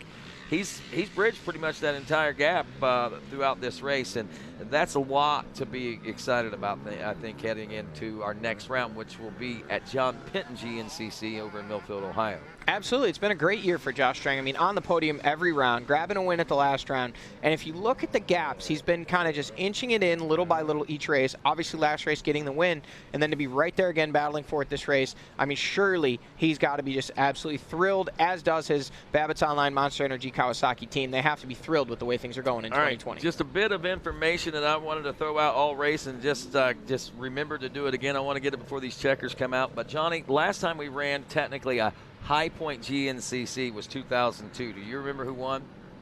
I do not. That was a long time. Barry Hawk in first, Fred Andrews in second, Rodney Smith in third, Steve Hatch in fourth, and Mike Krajowski in the number 5 spot. That's pretty interesting names that we're reading through there. The cool thing about that is Barry Hawk and Fred Andrews and Rodney Smith are all team managers.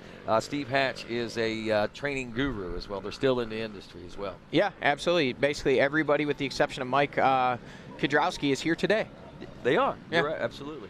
Still in a part of the GNCC Racing Nation. That was actually Ben Kelly on screen. They cut away from. But we're waiting on the leaders at the 11. But Ben Kelly still in that 3rd place spot and still pushing hard, trying to put his machine on the podium in his first return to racing. Well, first return to GNCC racing, finishing 4th last weekend at the NEPG Enduro in Georgia.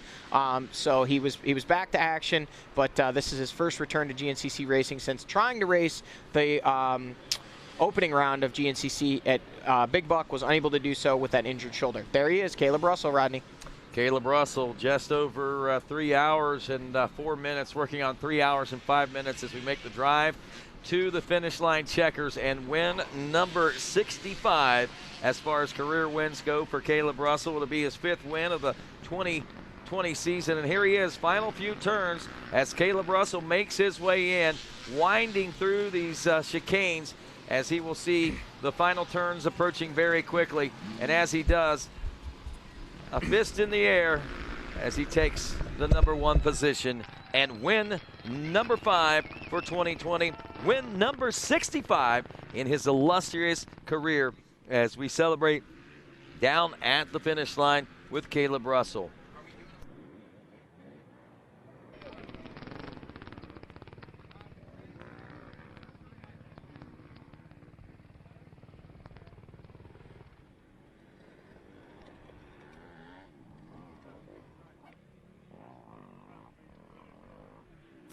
All right, so right now we're watching Josh Strang come through. So we got the 2nd place position in. Sorry about that. 11.5 seconds was the gap. And then we're waiting on Ben Kelly right now to make his way in. So what an amazing run for Josh Strang. Lap times, just to give you an idea, 27:06 for Josh Strang, 27:14 for Caleb Russell. But Caleb did all the work where he needed to do it and when he needed to do it to make it all happen. And Johnny Gallagher's on his way down to the pro pits right now to talk to our overall top 3 competitors here as Caleb makes his way back to the FMF factory KTM pits. There's Josh Strang and his little boy Maverick, as you can see, a little disappointed, but at the same time, pretty stoked at a good day of racing. I know he wanted to come back out here and take this win, but it was a strong ride and a whole lot to build off of, as we are finally joined by Megawatt Matt Watson, who's been resting his voice since all that hard work this morning. Actually, we had such an ensemble of studio guests today. Matt just kind of sat outside and watched this whole thing, Matt, but what you saw and what you witnessed, man, I mean, nothing short of just another amazing race day. Absolutely, and mentioning your guests, you had the whole gamut here today. I mean, you had Ricky Russell in here, you had Alex Teagarden in here, we talked to Lane Michael, Johnny G in here, Ryan, so for sure. I was more of a handler today. Well, thank you for handling the situation. But I got to tell you, Rodney, what we did see today, we saw a couple things. Josh Strang, in my opinion, turning a corner in gaining confidence in that performance to gain that ground today. And naturally, Caleb, after uncertain injury, questionable injury, that kind of thing. Nobody really knew the details and stuff. I got a good idea of what went down, and the guy's hurt. I'll tell you that right now. Yeah, that is one thing we didn't even touch on. Yeah. We didn't even touch on that, but yeah, I mean that's one thing that people don't know, that Caleb spent. I talked with Caleb's mom on Monday after the race, and she said he was still having a tough time even standing up at that particular point. Yeah, I talked to his dad on Tuesday, you know, and that type of thing, and that's, you know, just like a lot of things. It's not news. You don't put that out there, right. you know. And for those of you that don't know, he was not 100% today. No. By any means, was able to put himself in good position. He let the race come down. I believe it was, it might have been, who was talking about that? Letting Caleb very good. Was that not Ricky Russell? Alex. Yeah. No. It was Grant Baylor, or Stuart Baylor, rather. Oh, Stuart was in the woods. Stu was in the woods. Yeah. And he said that he's very good at that. He watches the race, manages the race. You know. Yeah. He may not be the fastest guy on the track, but he's the smartest. Right. Okay. Yeah. And there was a good case of that today because he took advantage. We're here with Josh Strang. Josh, another great ride today, coming in the second place position. Clearly a great push as that race went on. Starting in the back there today. What happened on that start, and tell us a little bit about how the day went for you. Yeah, I didn't do myself any favors today. I don't know, must have just grabbed a handful of gas there off the start. So my fault, but I mean, I paid the price. So man, it was crazy dusty in the open sections. The track actually was pretty good once we got out of the open stuff, and once we all spread out, really the dust wasn't too bad. So man, I just got stuck behind pretty much everyone for a lap and a half, man. So I thought the day was, I thought I was toast. So it's no good. But made some passes, and then some guys crashed consecutive laps in the same spot. So I passed Jordan in a spot, he crashed. Next lap, Lane in exact same spot, crashed. So I got a couple of passes there for free, so that was good. And then just again riding my own race, and I felt like I was riding fairly good and got close to Caleb, but he didn't in a row, so he would have been tough even if I got any closer. So I mean, happy with the second, and the Babaton line Monsenji Kawasaki worked good, and we'll keep plugging away.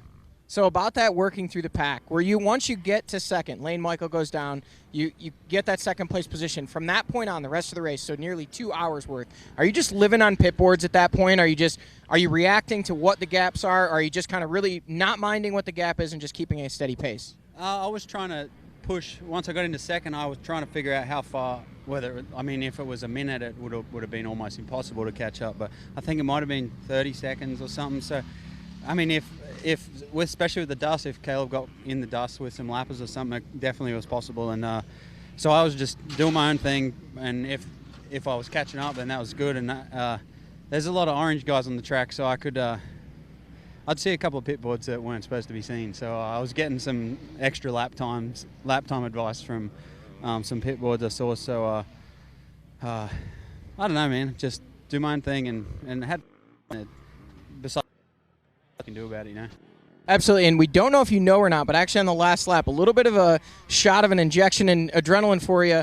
Caleb Russell actually went down, had about 25 seconds on you. When he got up, it was less than 10. So there was a point there where you actually had to be able to see him in just the corner in front of you there. Would have been about the just before the 7-mile marker.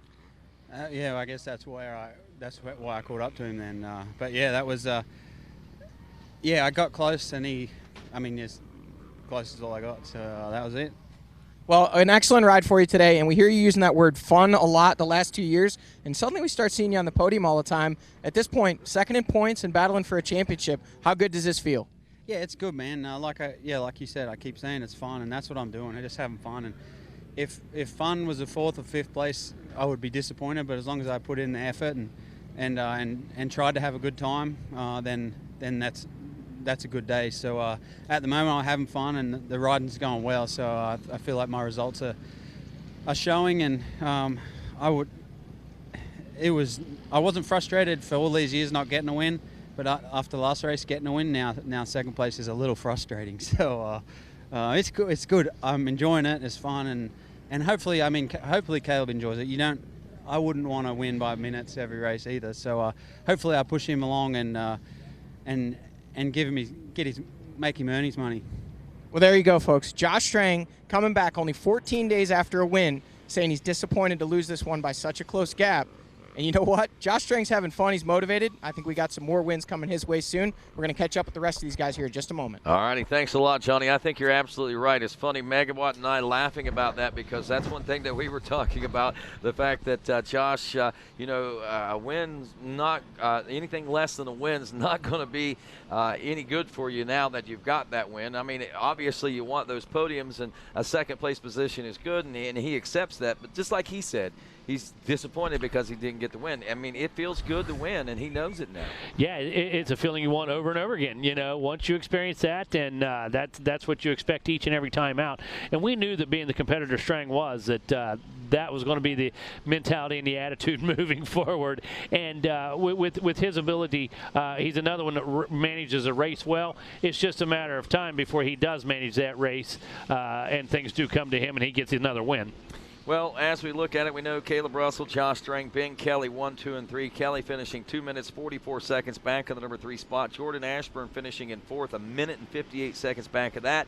Mike Witkowski gets the win in the XC2 250 class, and 5th place overall. Craig DeLong comes across in 2nd, 23 seconds back. So Mike was really able to maintain that lead.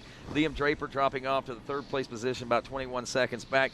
Man, but what a day for Liam as well. Oh, are you kidding? This was the day that Liam needed as well, and we've had a few of those so far this season. He's had a few of those days that he really needed to have, and this was one of those days that he needed to have today. I think that we're seeing the level, the progression of the levels that of Liam, and we just witnessed the one that he needed. So now that he's consistently and knows how to battle back up front, knows that he can run with these guys, it's going to be pretty interesting whenever we show down in a couple weeks when we head to Ohio. Yeah, not much to add to that. You covered it right there. And when Liam moves into Ohio, believe me, he's going to bring that mentality. He's going to bring that confidence, that momentum, that enthusiasm with him, dude. And you're going to see a change. And likely frustration, because I would say that he'll be able to. Good term. He will probably look at it from a standpoint, I threw this one away. Right. On more than one occasion. There's a couple of different things at a couple of different times. So he'll go back, he'll work on those. He'll use this all for positive reinforcements, I think, and prepare himself for the next round in a couple of weeks and really get things ready to happen there at the John Penton GNCC. Looking forward to going to that. We're waiting on Caleb Russell right now. We can see Johnny Gallagher down there at the KTM pits. So as soon as KR gets himself there's this little blue dot in a sea of orange. Exactly. So we'll be waiting on that. But also, let's see, we'll look at top amateurs here in just a few moments as well. Cody Barnes, by the way, well, let's just go down to that 250 class because that one was getting pretty exciting too, I think. And I want to break it down a little bit deeper. And let's see. So you got, well, that was 250. I need the XC3. All right, so, oh, my. Jason Raines taking the win in the XC3 class. Zach Hayes in second, or actually in the lead. Zach Hayes in second. Mike DeLose as they headed into the final lap. So, wow, that was pretty big change there. I think Jason was running several seconds back at last check. They had a second lead whenever they headed into the final lap.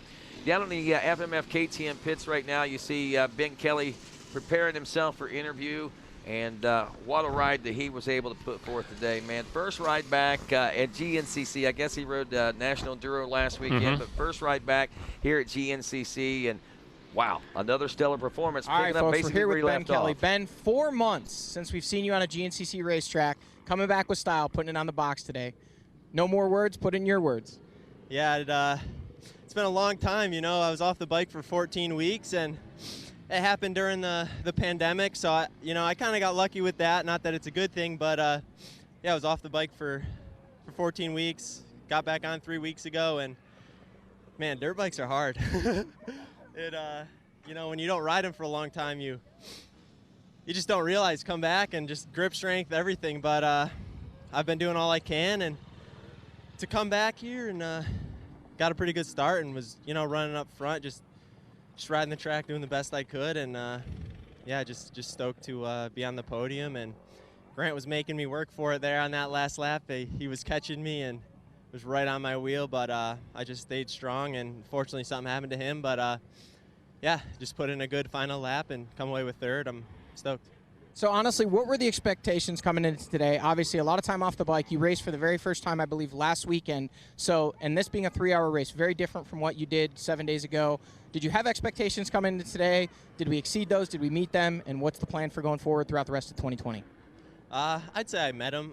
Coming into here, you don't forget how to ride, but just the on-the-bike fitness was definitely lacking. But not really like cardio-wise, just my shoulder is weak. I'm a little uneven just from being in a sling and not using it. But overall, I felt really strong and didn't really bother me much. But 3 hours is a long race, but I was able to kind of, just get up to speed and kind of conserve in certain spots and rest my arm and then charge where I had to. And yeah, overall, I'm happy with how I rode, happy with how my shoulder held up, and 2 more weeks to work and ride and come back at Ohio and try to do it again.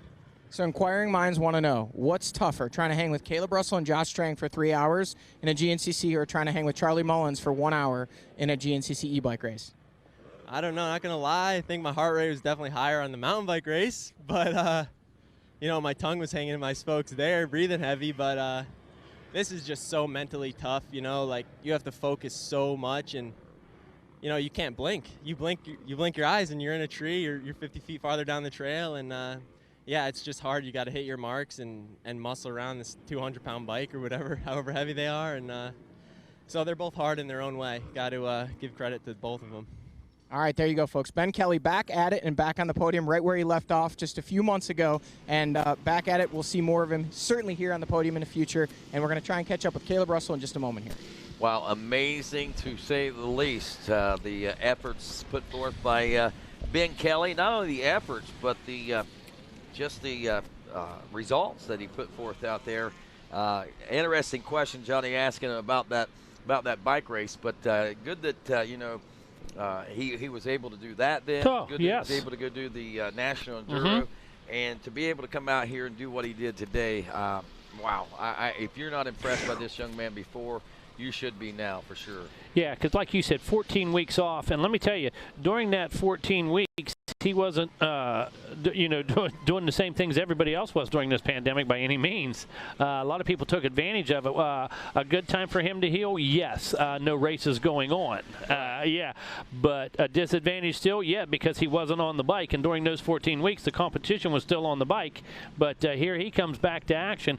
Boom. Ben Kelly tenacity, that New England experience, man, puts himself right in the podium position right off the bat. Yeah, and I think we're going to see a lot more challenges out of him. I think this is only just maybe an eye-opener for him, and maybe even an eye-opener for everyone else that, hey, just because he's coming back off injury, he's not going to be an easy nut to crack. Oh, certainly, yeah. So he's going to be. It's going to be tough to keep that pace with him, as it was before the injury. So Ben Kelly still the player that we expected him to be coming into this 2020 season. It's just a put on pause for a few races, it looks like.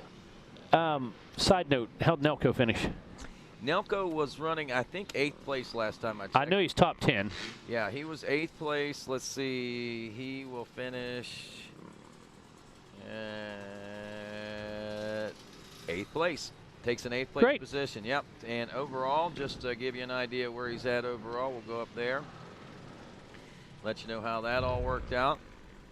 We do want to take a look at how the top amateurs were shaking down as well. Okay, so looking down through the list here, Benjamin Elko, 13th overall.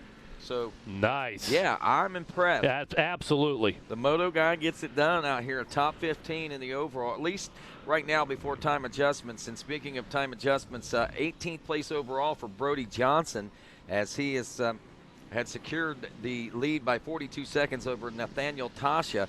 We saw that gap in that battle so much tighter before.